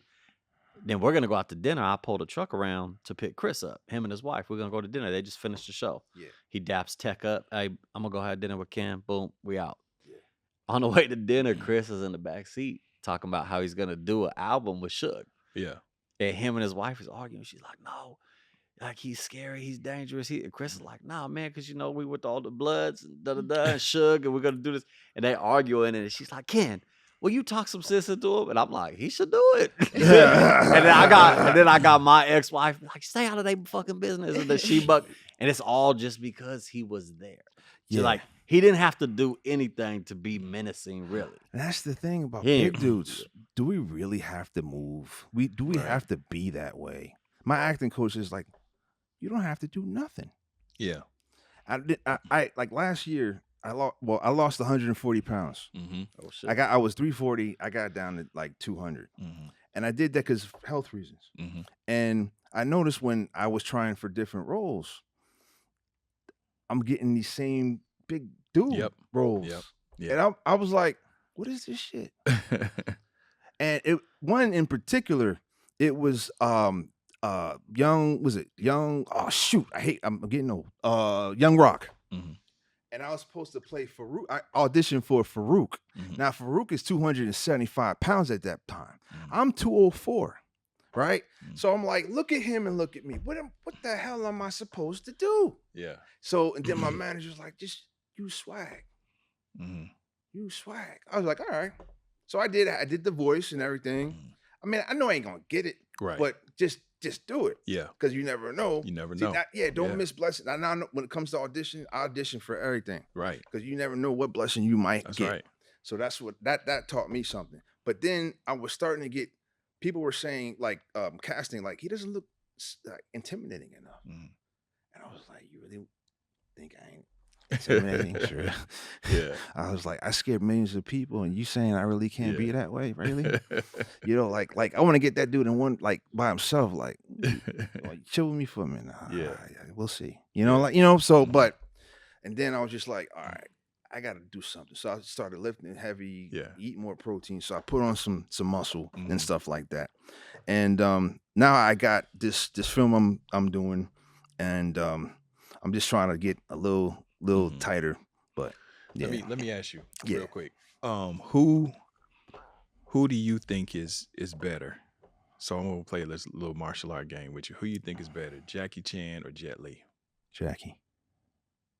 What? Jet Li, bro. Nah, I beg to differ. Jet Li. You didn't say you was gonna counter him. You said you was gonna play. Is this a debate? I thought we was gonna agree. I thought we was gonna agree. That's all. This is the thing. Like Jackie Chan is bad. No. He was tortured his entire young life. Mm-hmm.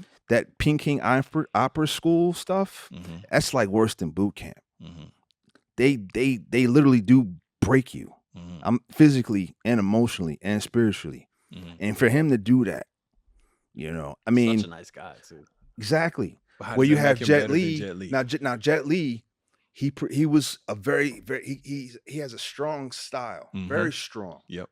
And he did it through sports, performing wushu in wushu competitions, which is very hard. But dude, Jackie, if it wasn't for Jackie, it wouldn't be no Jet. This is true, but I'm just saying in terms of like fighting style, and yes. See, that's the thing we got to remember. Choreography, real fighting. Mm-hmm. Think about it. Jackie Chan is 5'10". Mm-hmm. Jet Li is 5'6". Right. Jackie, I remember he could bench 200 pounds, and he was only 150 pounds. Mm-hmm. Jackie, right? When he gets, and he can literally do like 3,000 push-up type. He was doing some crazy stuff, bro. Yeah. You know, and he would learn stuff that he would just like he would learn it. Everything, skateboarding, surfing, mountain climbing, high jumping. Yeah, it's natural athlete. We've never seen Jet Li do. Put it like this: Jackie has done everything that Jet has done. Jet has not done what Jackie has done. Okay. So I look at when it comes to that perspective. Yeah. Jackie rules. Okay. What about the prototype is always the best. Wesley Snipes, Michael Jai White. Why do you keep doing that? I forgot about Wesley Snipes. How you gonna forget about Wesley? I didn't forget. I just forgot about the martial arts side of it. Okay. I'm gonna explain this because I said this before in another interview. Michael Jai White in film, he's fast, lightning fast. Yep. Very strong style. Very, very, very fast. But there's one thing he doesn't have in film. Soul. Why you say that? You see Wesley Snipes do a fight scene. The movement. Blade. The blade? Come on, like, dude, he Crazy. went through those. He didn't just go through them. He just went through them. He had rhythm, timing. Everything was perfect. Even when he was hurt, it was perfect. Like when you see a Jai White, hush, hush, hush, like that. But Wesley's like, right, you know, right. Yeah. It's a little more like Bruce Lee. Yeah. Bruce Lee had soul. When he did things, it looked with rhythm and timing, but it looked like a real fight. When you make something like that look real, that's when you want to see that. When you convince people that he's really getting hit, like sometimes you see certain kicks, you can see if they get hit, if it look real or not. Right. I never seen that in Wesley Snipes. So but you talking about fighting, that's a whole different thing. Yeah. He's just big. Yeah.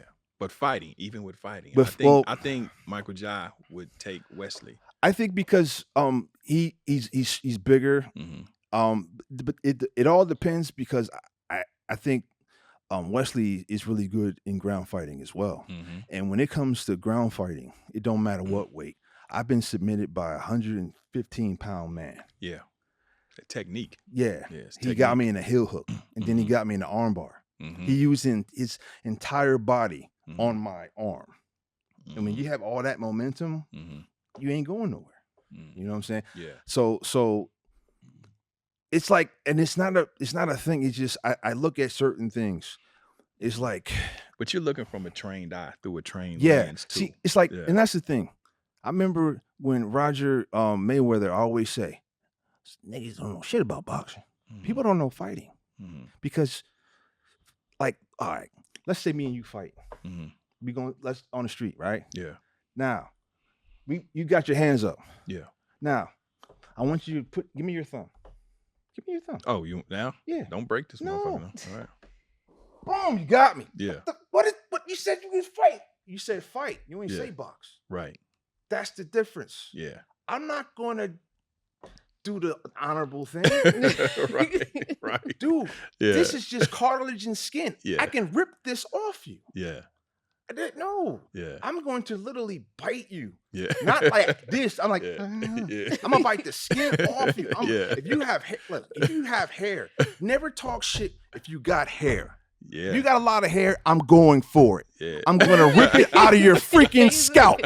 And You don't Mendici, he was there when Mendici. Yeah. He was there when I had to deal with something. Yeah. So shout out to Mendici. So yeah, don't be no dude with hair with me. Don't sell wolf tickets with So me. you gonna dog walk them, huh? Yeah, no, I'm just gonna Yeah. and just not let them go. Yeah. You know, like I'm not. That's something that happened. Yeah. But yeah, and no to run. If there's 5 people, Yeah. I'm gonna fucking run. Yeah. Good stand. Yeah. Yeah. Good run be the bad stand. Yes, all day. Yeah. I be thinking about people like, why are you gonna start a fight in front of hundreds of people? Right. What does that prove? It proves that you're scared. Secondly, you're trying to get attention. If I really want you, Yeah. I'm getting you when nobody's around, when I know there's no cameras. Nobody can hear you scream. I'm serious. Yeah. Like if we're talking, Frank, Uh-huh. people always talk about, oh, when I do this. No, you don't know what's gonna happen. You know what, You know what Marcus? I'm trained to do. You know, I mean, talking to you, Yes, as sir. me and you talked even before now. Yes, sir. You different. I know. Mm-hmm. I know. You aware of that? Yeah. Okay. And I was, and you know what's funny? Different.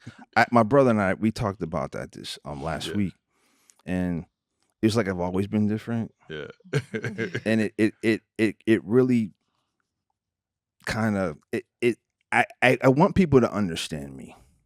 I think I'm simple, but I think with the way society is starting to be, they don't recognize a simple man. I'm just a simple man trying to be the best I can be and to help people that help me and help others. Yeah. But if you decide, you think that you can impose on me, it's the biggest mistake. Let me ask you this. Yes, sir. Do you think you have anger issues? Of course. Okay. Do you? I think so. Honest answer. Of course. But you've mastered how to modulate that and master it. No, working on it. It's a constant work in progress. I think for what I've experienced in my life, the fact that I ain't in jail. Yeah. I think it speaks volumes. Yeah. I think the fact that you are successful doing what you're doing, as I know the stuff, I've heard of the stuff that you had to endure. When people see you, they see another nigga just trying to get some draws or trying to do this, trying to be this. But they don't see what you do. Right. You taking care of a kingdom that makes you a king. Right. You're not just a man, you're a king. Yeah. And people don't know how to talk to kings. Yeah. So I take that as a compliment. Yeah. Let me ask you this. Yeah. And so the world would know when they encounter you. What are your triggers? If you call me the N-word, black or white. And now, let me be real. If you're close to me, if you know me, you can. It's funny. I think people should say it? You can say whatever you want. Right. That's none of my business. A few people close to me that have been through the trenches with me. Yeah. What up, nigga? But if anybody dares call me that word, God have mercy. So that's the main trigger right there. No N-word. No N-word. And when you disrespectful to women, that's a trigger. I can't watch movies.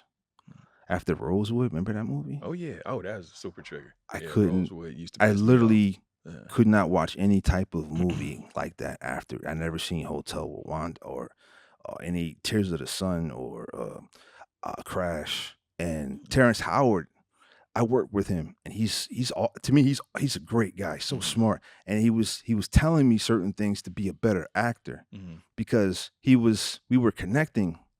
And he was telling me things, and he says, "Man, this is what I need you to do. I need you to experience." No, I know, but I'm just the voice. Go ahead, do it. Man, look, you see me with this ass curl, man. You see how I make this hair? Because I gotta be a certain way so people can see me. I have to, man. And you need to see Crash. And I was like, "Nah, I can't watch that." The scene in Crash is brutal. Then and he's like, I said, "Mark, you have to imagine that you a slave and your wife is being by 3 men that just happened to come by your house. And you have to experience that, man." And I'm just like, I don't think I'm there yet. And I still have, and then it's like, I still haven't watched it. I still like 12 Years a Slave. I've never seen it. What's the movie that Will Smith did? It's probably one of his best work. I mean, he's great. Yeah. He's probably I think he's dominant. Yeah, but or Wild Wild West. Yeah. Well, no. Yo, but I watched it. He ain't here. You right? got your money. Yeah. Yeah. Dude, listen, if you're doing something positive and it's not illegal and people are enjoying it, that's like you're ruling. Yeah, I want to transition a little bit because I'm. Hold on, I didn't get mine in though. Van Damme or Seagal? That's the same era, right?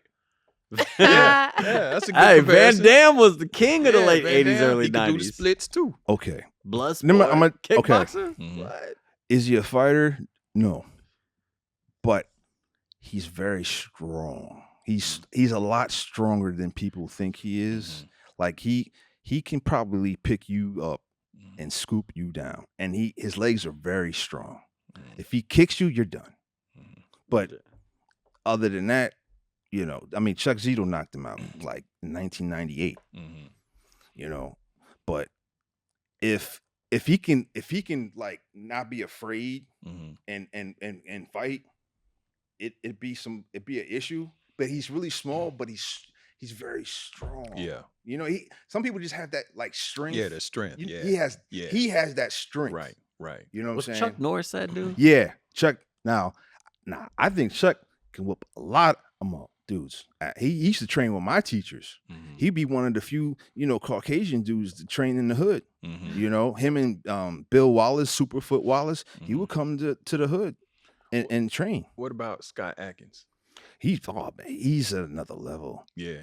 I mean, he's another, like he's that, he rose the bar. And I think he can fight only because he's too nice. I see, like, you know, I have this thing where I can see through people, good or bad. I can see the stuff. I see your weaknesses. His is he's too humble. He has to be more selfish to be where he wants to be in this action game, because there's nobody touching him. No one. Yeah, that's a bad boy. If you think, I mean, nobody literally is touching him. He has like pause, perfect physique, pause. But he can really be that mean. Like when first time I saw Boyka, I didn't know that was him. He killed it, yeah. I didn't either. I had to go back and was like, oh shit, that was dude. Yeah. Because I remember him in other movies. He did when he fought Jet Li in the Danny Boy, whatever that thing. So I was like, that little dude is, you know, and I'm like, he's short too. I didn't know he was short. Yeah. Okay. So I was like, what is big white boy they found him from? And but it was like, you know, when you saw Van Damme, you saw this muscular guy with muscles and stuff. Now you got Atkins, he's not just muscular, but he's doing all his stunts. Yeah. And bad boy. Yeah. So I thought he should have played Batman. I Mm-hmm. thought he should have played what's the this one character in Marvel Comics. He was like the hunter guy, he had this furry cloak and with the mustache, and he was a hunter. He would hunt like superheroes or something. I forgot that guy's name, but yeah, he's I think he can do anything. I would love to do a fight scene with him. Yeah. So and real quick, you know what's crazy? People really don't think I should be doing fight scenes with these people because they've never seen me. So it's like, so when they see me, it's like the first thing they're like, Big Suge. Right. He can play the Kingpin. Yeah. Yeah. He can play the Kingpin. They didn't know you were a martial artist well before that. But the thing is, some of them did. Yeah. But my thing is like, yo, like, you want a good movie? Yeah. What do you want? Yeah. Michael Jai White. Listen, I'm gonna say this straight up. Michael Jai White. People been bugging me for years. Like, how come you didn't do a movie together? I don't know. You have to ask him. You know? And I think if two of us fought, two men like that is over 200 pounds. Have you ever seen two actors that are over 230 pounds move faster than any lightweight ever in film? Right. Every heavyweight today that fights in movies are 160 pounds. Like Creed 3. Come on. Right. You know? So it was like, it'd be nice. And it'd be good. It'd be good for me. It would build my shit. Right. But for him, it would just take him somewhere. Here's a guy that, wow, he got a problem. Like Michael Jai White doesn't have problems in his films. He needs a problem. You think you could be that problem for him? Yeah. I mean, but Yeah. you know, Would you spar with him? Have you worked with him? no. Okay. Yeah, Listen, I did a podcast and it went viral. My interview about Mr. White, and I just was honest and open. but I was respectful because if it wasn't for guys like him, it wouldn't be me. Right. It just wouldn't. He changed the game too. And honestly, he's been screwed in some ways. Where like you had Kill Bill.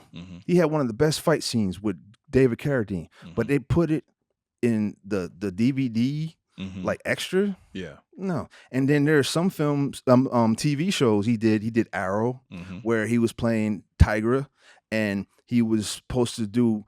They wouldn't let him do all his fighting, and he was better than his stunt double. Right. Was he in Batman too? Yeah, he was. Yeah.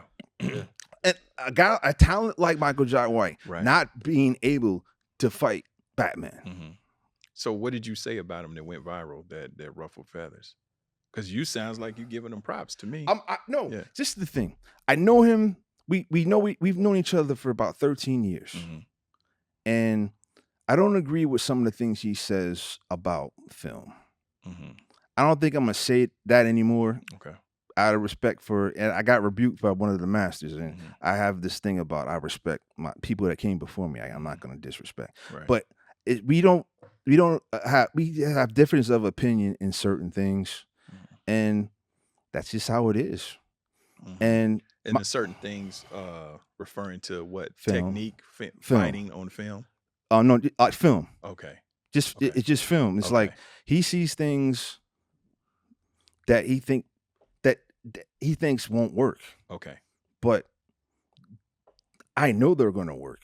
Okay. And now there's proof of it, and it came out like last year that it has worked. Which was what? What worked? 2 black men fighting in a movie. Okay. Okay. When you like 2 black people. And what was that came out that you're saying worked with 2 black? Well, Creed fought Dame in that Creed 3.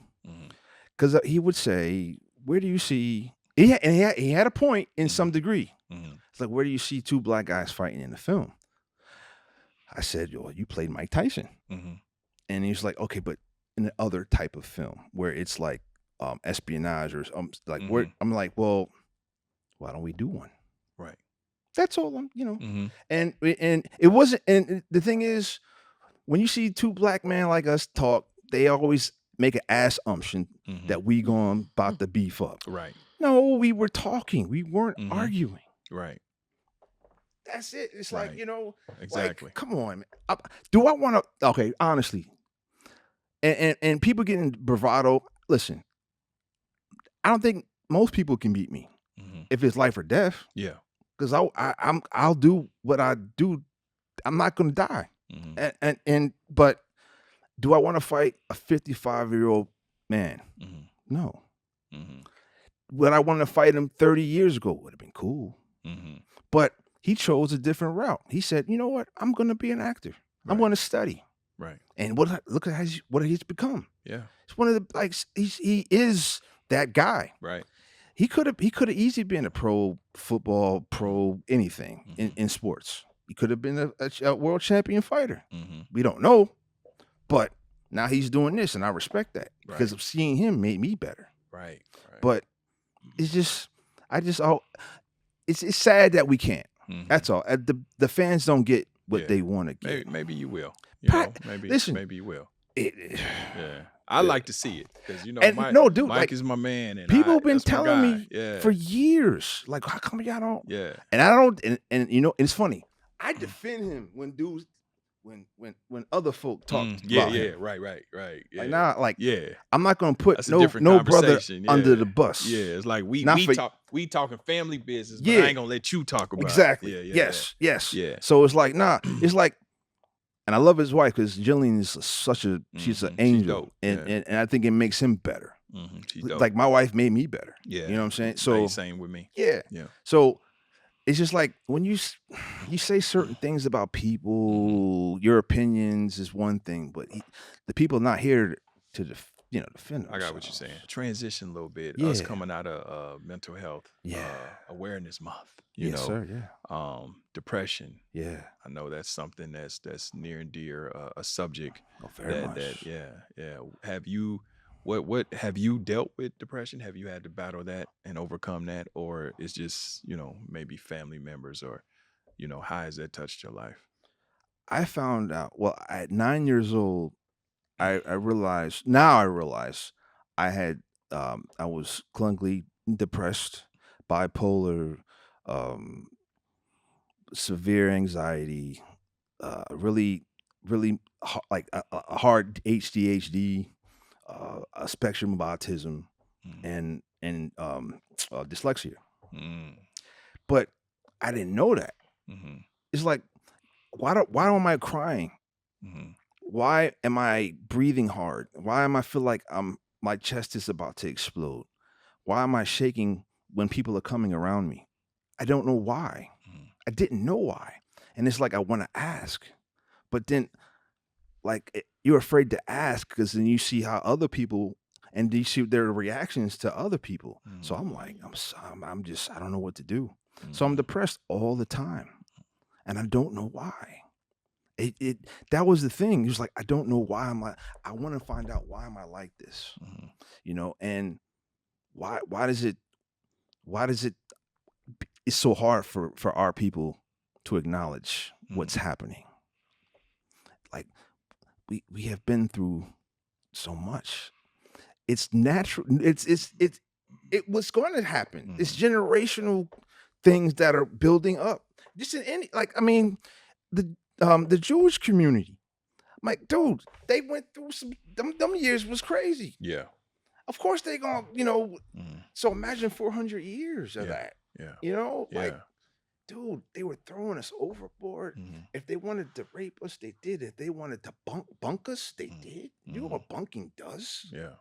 People don't know what bunking is. That's not taught. They literally they take the will and manhood, like the spirit, out of you, and you have to still function.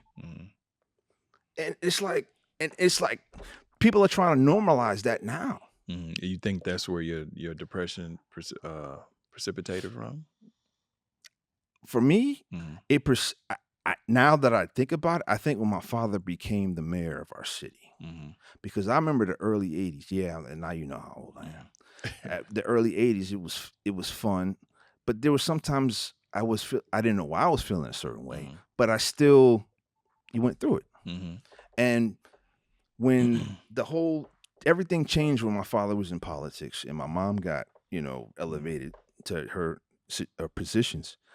I mean, I got my ass kicked so many times. Like, I hate your father. Pow. I mean, they made me eat dirt. Once I got thrown off a roof. I mean, it's other stuff too that I don't think I should say. So, but it's like that's just one part of the depression. And then I'm having panic attacks before I go to class. I'm having like it feels like a heart attack, and you're 10 years old. How have you been able to deal with it and navigate it as you've gotten older? When I turned 23, I finally went to a hospital and got diagnosed with everything. And when I did, it was a relief. So when I found out, I said, well, there are things to treat it.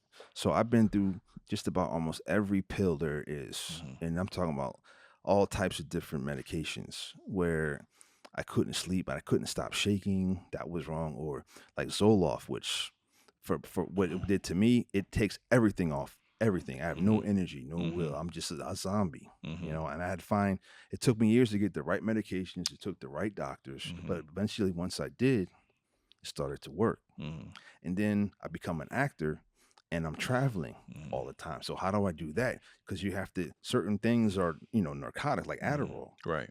And you got to get, monthly. Yeah. I could be like a lot of people, they just buy a whole bunch of them, and lump sum and from somewhere. Right. But I'm not going to do that. But once I realized I mastered like the organization of it, like I know when it's time for me to take to get refills before I have to go somewhere, and my wife makes sure I get the refills and she'll send it to me, or like something like that. So I had situations where I couldn't get my meds, and if you don't have your meds after a couple of days, withdrawal. People don't know about withdrawal. It's a feeling. It's you're achy and feeling all over. You're sweating. You can't control what you're even doing. You know, and you know, I learned now that you always got to make sure you take your meds. What are some of the other measures that you take? I mean, do you meditate? Do you have a spiritual center? Do you know? Yeah. You know, like I got baptized last year. I've never got back. I've always been in the church. You know, I'm a preacher's kid. You know, and I think I experienced God right before I got married. Like I got really back into the word and everything. And I wanted it to be, you know, I was a 2-bit whore when I was a kid, younger, you know, because I was mad at women. I actually think I hated women. And I used sex. Where'd that stem from, you think? I think from being dissed all the time. Oh shit. Okay.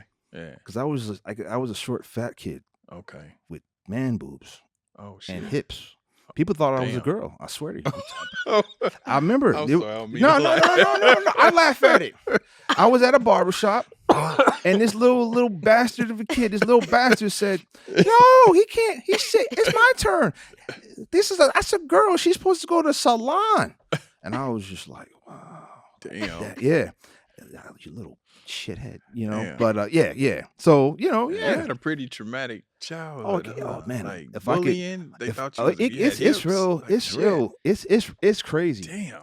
But that's you know, only the shit that you're sharing. Like, but then that's another thing. Something needs to be said between you, God, and your loved one or your therapist. You know, listen. Did you go to therapy too? I still go. Oh, okay. All right. I got a therapist and a psychiatrist. Okay. You know why? Because I'd rather pay a stranger to keep his word than tell somebody that might tell and sell it. Know. Yeah. Yeah. That's right. That's common sense. That's right. And I be telling that to other people, like, dude, you need to go to talk to someone. You keep that in, it's only going to explode. And once I'm like, there are men punching women. They're punching him, and it's on television. Like, yo, no man's supposed to hit no woman. Right. I don't care if the woman is a champion. You don't hit no woman. Like, we need to bring back the old certain type of conduct of what men are supposed to be, just off the simplicity of meeting a woman.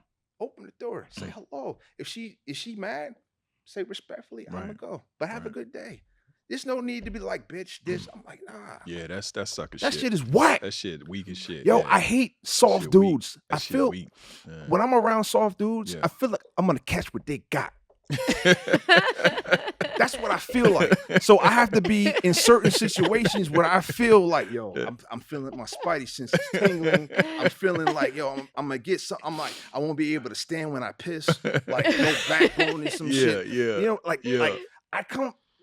Yeah, you know what I'm saying? Exactly what you're talking about. Like when Jim Brown passed, I was like, yo, and that was my pop's good buddy. Like, I grew around, you know, dealing with like Fred Williams and these type of men, Richard Roundtree, certain like not even, they don't have to be actors or whatever, just like dudes from my block. Just a man, yeah, just a man that like my father-in-law. Yo, he don't say shit. He just do it.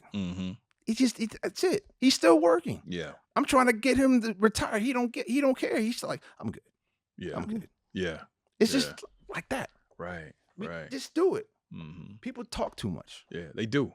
Absolutely. I agree with you. I don't like talk. You know what? I used to have times where I would go somewhere and not speak on purpose. I would try to do it for more than one day, but that's kind of impossible. Yeah. When you have people. Yeah. Like you hear the right things when you're just quiet. Right.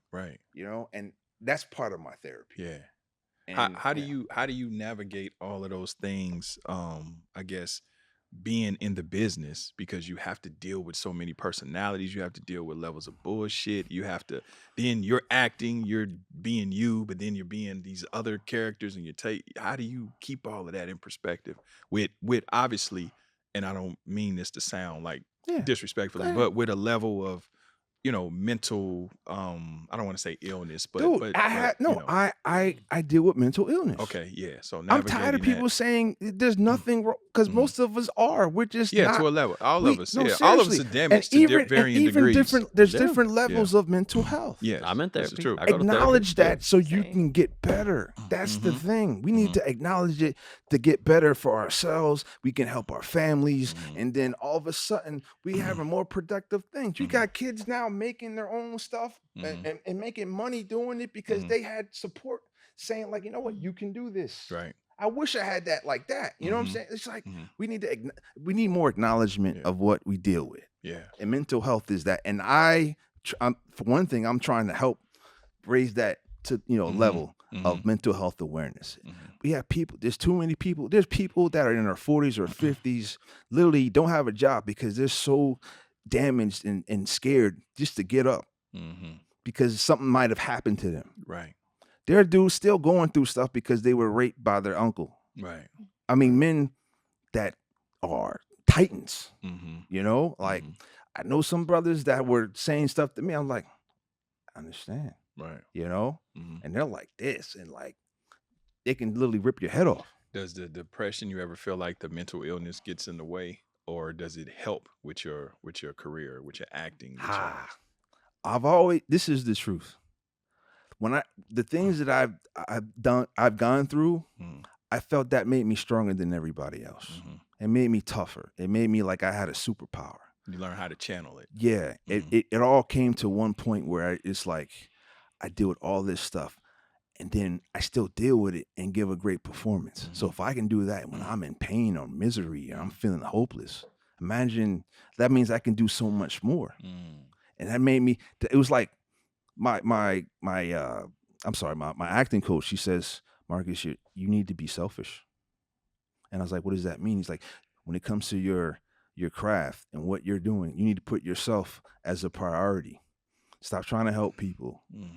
Focus all that aggression, that anger, that fear, and apply it into your work and see what happens. And that's what I've been doing. That's a good message. Yeah. That's And healthy too. Very healthy. Monkey, you ain't said nothing. You ain't got no questions? I'm listening. He's just. You have nothing to offer? You've been having some good interviews. These Oh, last okay. couple people been really good. I I'm just wanna enjoying make it. sure. No, okay. I just want to make sure, Any question? Anything? No, and you kind of asked the question. Oh, okay. So- Okay. Okay. Just making sure. You sure? Making Yes. sure. Okay. It's not because I'm light skinned, is it? No. I like that joke because that's another thing we got to stop. This colorism bullshit. Yeah. Listen, we all black. We all gonna get stopped by cops. Real talk. Seriously, listen. I like as a black man, I love black women. I love every color, every shape, I love y'all because what y'all have done for us. And what I describe as a black woman, the first thing I would describe it is loyal. Y'all been loyal to us for centuries. So I understand right now, some stuff is going on. You know what I'm saying? But we need more big mamas to explain, and we need more brothers to be more, grow up, and I know we go through stuff too, but I just think we need more communication, more acknowledgement. And we build some More transparency. You said it in the beginning. I think so vulnerability is masculine. All that color stuff, man. Even listen, I got white friends that would probably go to death with me. I lived in Moscow. I lived in Russia, bro. Some of those dudes had my back. We was fighting hooligans together. You know what I'm saying? This kid from Jersey, you know what I'm saying? Like that. And in this business, I'm gonna be real. It wasn't the brothers. It was the sisters that were helping me though. Right. But the brothers, nah. I can go with that. Like the sisters, and they go through stuff more than we do. They really, I'm like, a black stunt woman, they gotta be, they're not even allowed to wear stuff. They gotta wear no pads, whatever. And they're, physically more, right. and they gotta play this game. Yeah. You get a girl look like a 13-year-old with a pimple. Come on, dude. Yeah. That's nasty. No. Man, let me. So, we done had a great conversation. I appreciate your transparency too. Pleasure. And being open, because I think your message would definitely inspire and help people as well. I hope so. Yeah, I really do. So transitioning from that, what do you have? What are you working on now? What action movies you got? What you got coming? Well, I would love to see you in more action movies, but go ahead. That's the thing is, action is my best strength, my best skill. It's always been my best skill.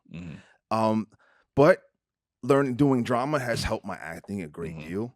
But now it's time for me to do what I need to do.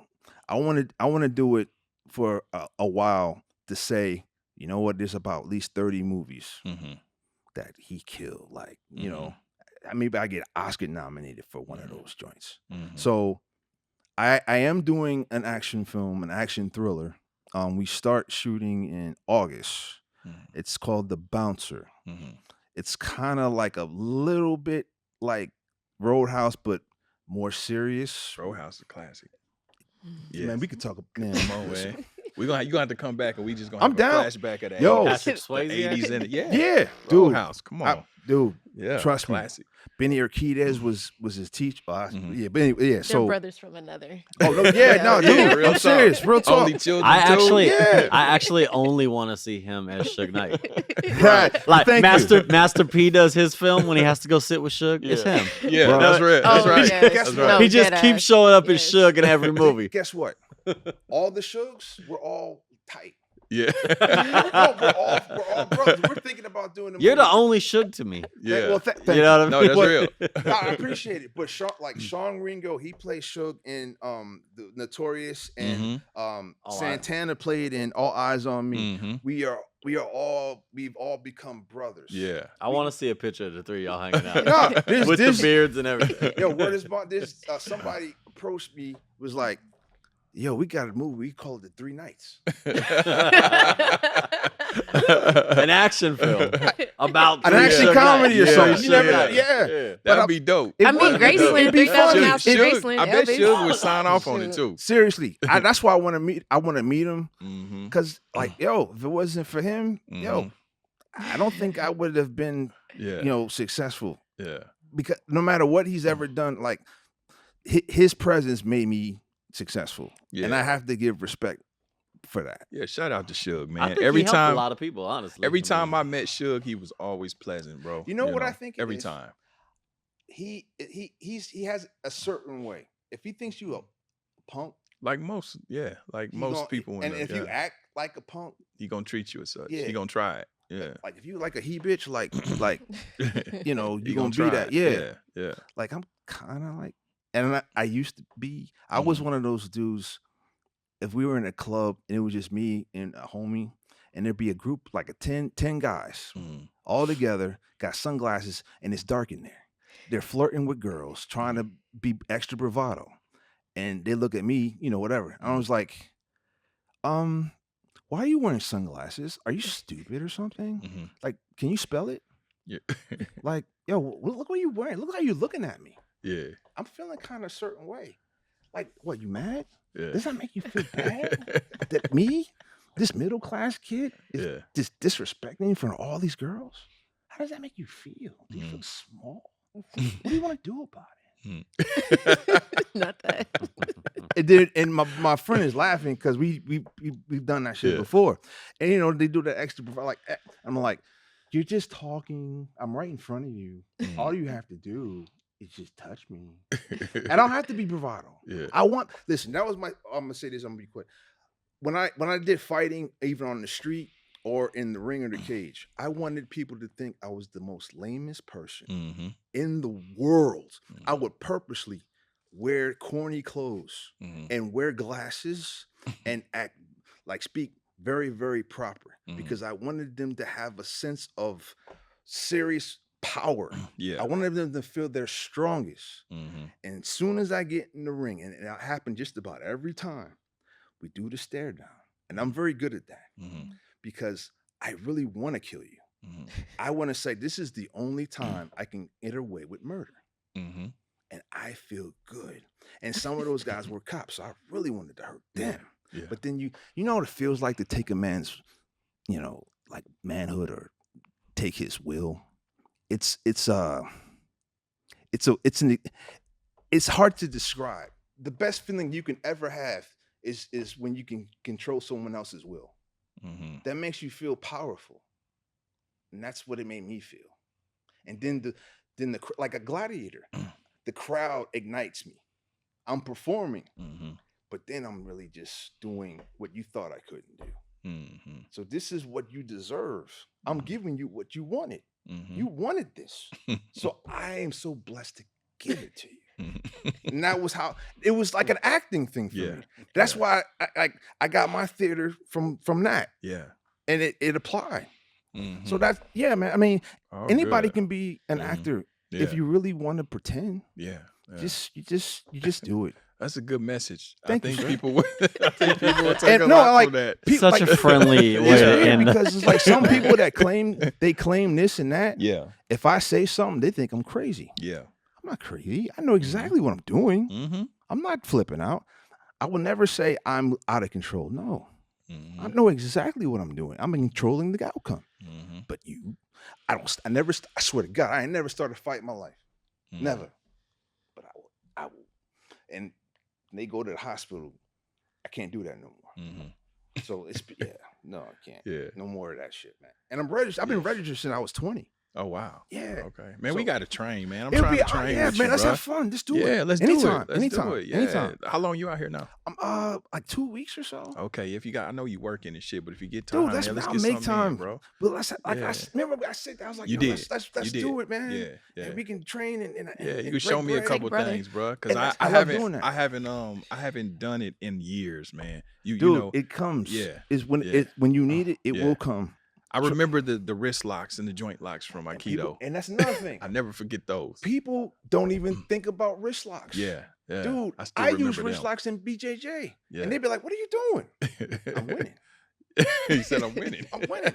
I'm not going to but some people, it's like if you're smart, you know what works. Yeah, You do whatever works, Yeah. man.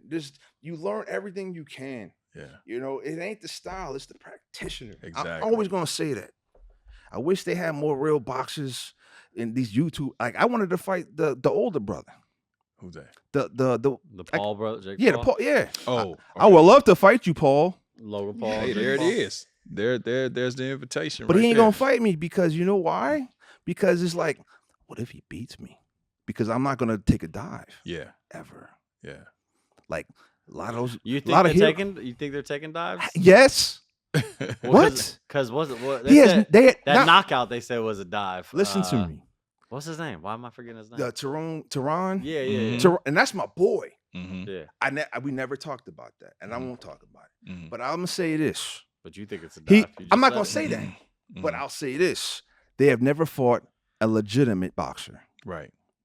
None of them have. Well, They fought Mayweather. excuse in me. an He fought Mayweather, and Mayweather, I know Mayweather this and that, but that dude is the serious truth. Yeah. If Real he will stand toe to toe, not even move, and fuck you up. He is not afraid. He broke the Big Show's nose Mm-hmm. by accident. You know what I'm saying? In the WrestleMania stuff. Mhm. He's legit. Right. So he was playing. That was money. Yeah, That's for that's sure. money That was entertainment. Mayweather. Yeah. If he got him mad, he would have done something. He ain't scared. He ain't What scared about nobody. aren't they trying to set up the Nate Diaz? Because Nate Diaz is a fighter. Nate Diaz is one of the strongest willed people, but he has his body. It just is he can't. His body literally will tear. Mm. It's like his heart is too much for his power. His strength of his mind and ability is too much for his body. Mm. Because if he was fighting and they would stop on cuts, but the cuts would be so severe Mhm. because he takes punishment and keeps coming. Mhm. He's willing to die in there. Bro. Yeah, he is. That's a warrior. Yeah. Nate that's Diaz right. is a warrior. Both of those brothers, Yeah, but Stockton, bro. It's Stand up. that's what, but that's what I'm saying. If he can fight him, but they're gonna stop it on the cut. They're gonna stop the fight on the cut. it'd be so simple. It's like people are just morons when it comes to fighting. Like you see what's going on here. Them boys ain't fighters. They're YouTubers spending millions and thousands of dollars to try to learn how to fight. And it shows they're slow. They don't even know how to hold their hands. I would have loved, listen, a guy like me would love to fight a guy like that. Because that means I'm gonna get paid. So you're giving me gifts. Right. Like, you know what I'm saying? The back like a dude like a Brock Lesnar. Yeah. Let me fight me. Yeah. You are giving me a gift. I get to whoop your ass in front of millions and make money. Right. Say I can't do it, Brock. That means challenge for the fade. Yeah. It's not even. It's like, yo, seriously, let's just do it. You gonna pay me? Let me train. I'm good. So what do you want to do more now? Act, stunts, or fight? Act. Okay. I've done enough fighting for 2 lifetimes. So pretending is good. Okay. And it's like I am a different person because I want to really explore all types of acting. I grew up wanting to be Conan, but not just Conan. I want to be Thulsa Doom. Like James L. Jones deserved an Oscar for that performance. Think about that. Yeah, bro. that was a dope. You know, it was corny though, because of the makeup back then when he turned into the snake. Yeah, of course. I'm like that shit 1982. was horrible. Yes, that shit was horrible. horrible. 1982. It was Yeah, 1982. that was horrible when he turned into that. You know what I'm snake. saying? But like, yo, like a black man from the South. You know who made me want to start working out too? Who? You remember fucking Arnold when he was in Commando? Oh yeah. Dude, it changed the game. God. He was the most muscular entertainer for 40 years, bro. Yeah. If you think about it, he Yeah. was the most muscular actor for like 40 years. So real quick, we keep having these, and I'm gonna end it on this note. We keep having these 80s. I'm sorry, bro. So, no, it's all good. It's all I good. missed the 80s What's your favorite movie from the 80s? Conan. Is it Conan? Yeah, it's my favorite. All right. So better than Big Trouble in Little China. Damn. Weird Science. Oh no. Oh, hold up. Fast Times at Ridgemont High. Fast Times Oh my at God. Ridgemont High. Oh God. The Golden Child. Young Guns. Young Young Guns and Guns. Young Guns too. That's Yeah. my shit. That's Both my of shit them. too. Both I like of the I like the movie score. Step Brothers and everything. Young Guns. We're gonna sit down and just watch Yeah. movies. I'll be be a a Huckleberry. Huckleberry. Oh man. Those are Chavez. Dude, this- Chavez. Oh man, dude. What is Wildcats. Wildcats. I remember Wildcats. I remember Revenge of the Nerds. Remo Williams. Come on, man. Remo. Yeah. Did you? Let me ask you. Do Even you The Last Dragon.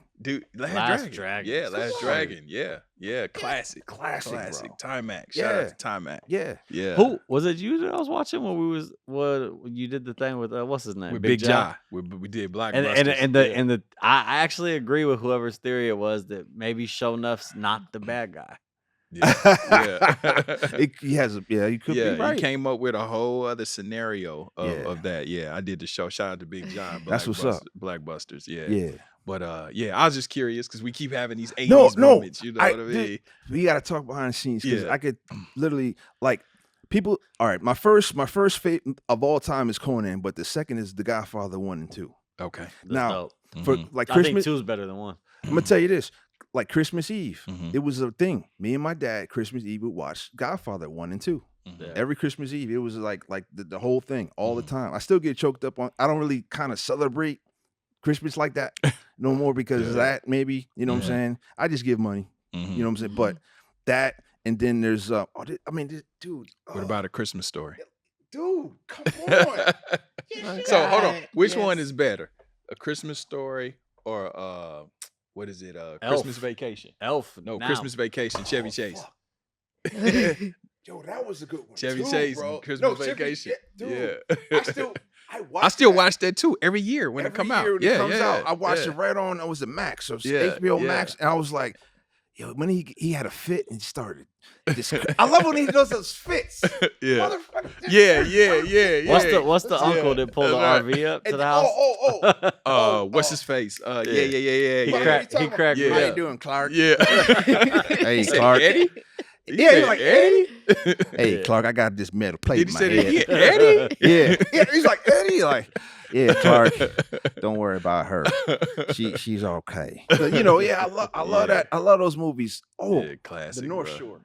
I don't know if you remember that. Point Break. When was Point Break? That's 92. That's Patrick Swayze. Swayze. No, that's Keanu Reeves and I like Patrick that Swayze. Point Break. Yeah. I mean, That we was classic, now we bro. just out the 80s, but that shit that was like is- 91. 91. shit is- 91. Gary 91. Busey. Yeah.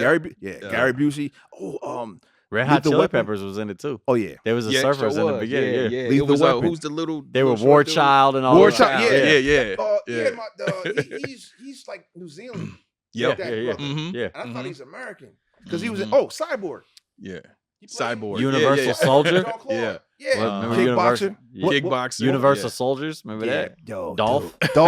Dolph is a badass. Yeah, he is. Like he's real tough. Yeah, like, yeah, he's real he's tough. that original like Kumite tough guy. fighter Yeah. dude. You And ever he's heard real the smart. story that in the Iraqi, he actually Yeah. the Apollo walked off set because he was like Dolph got physical and threw him Really? across the ring. Yeah. Oh shit! I never knew that. No, there's a real I can There's a understand. real story that he yeah. manhandled him. in I the ring. believe that. Yeah. Mm-hmm. I'll tell you later. All right, baby. We gonna go ahead and Yeah, wrap yeah, it up.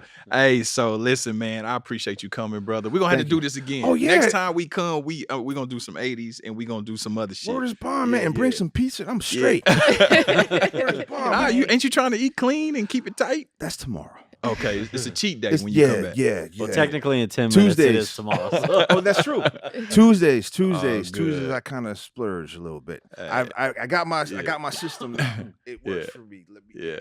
Well, I appreciate you coming, man. Thank you, Listen, brother. we got the brother, man, R. Marcus Taylor, Yes, dog. sir. It's been a pleasure, bro. And we got to do this again, man. Indeed. Yeah. Indeed. Producer Ken, my daughter Rachel Renee. And firstborn got to talk too. Yeah. Next time she got to say. I was trying to get her to say. Yeah, you know what I mean? yeah. Y'all powwow when I'm letting. That's all Nah, right. man, We'll you get gotta get back. in We'll it. get you back. You got to manhandle stuff. You guys went too strong on the ninjas out I the gate. know. You They look, brought know? this up. I was Yo. like, dang. They was like, oh, these niggas buying it. yeah, We I'm gonna gonna let you. you know what? I should have threw the pause in because I called y'all cute. You 'cause did. You was yeah. like, So y'all I'll cute, right? pause We didn't now. we didn't even talk about Five Deadly Venoms. Oh. Super Ninjas. Yeah. Remember Man, Super What about Ninjas? 3 ninjas? That Oh, was kick back. Listen, my mother would always say, "That's not realistic, son. That's not real man will Yeah. beat you up and stuff like that." But it was fun to me because I thought I Karate could do Kid. that. Shit. Best of the best, bro. Oh, Best of the Best was dope. Yeah. I'm- they I'm- went to 3, didn't Over they? the Yeah. top? Yeah. What about over the top? Oh, Oh, my God. Over the man. top. Oh, yeah, you gotta come over. No, you gotta turn the hat around. Yeah. You gotta come Right, over. right, turn the head around. The over the top was the shit. I become this different. Yeah. Now we know how old everybody Yeah, is. 'cause exactly. Yeah, American Ninja 1, 2, 3, and 4. dude. And there's a 5 one. There's 5. Is it a 5? There's But it wasn't the first dude. Nah, What is his name? I forgot. Dudikoff. Michael Dudikoff. Yeah, I did a yeah, film yeah. with him. Yeah. It was so cool meeting that dude. Yeah. And he's really like legit in jujitsu, BJJ, Oh, wow. and judo. He was really good. He's Wow. one of the first students of Gracie's. Yeah, dude was dope. Yeah. Dude was dope. And I love even the other one, David Bradley, the one in 3. Uh-huh. Remember 3 Yeah. when he was doing them kicks? Was it the confrontation? Yeah. Yeah. No, the confrontation was 2. Okay. But the I forgot. I'm sorry. I'm about Yeah. to. I'm sorry. It's all good. We're gonna wrap it up. We're Wrap gonna it come up. back with that, man. Yeah, Y'all yeah, see yeah. this is authentic. This is real This shit is real right here. stuff right here. You know what I mean? This is a few people I can do this with, like for real. Yeah. Got it wrapped up about 4 Yeah. times. I know, right? I know. Right. I'm so sorry. Hey, I'm it's all saying good. Holding Court Podcast. I It's know, right? authentic. Holding Court Podcast, man. We out. We appreciate y'all. Our Marcus Taylor. We out. Word.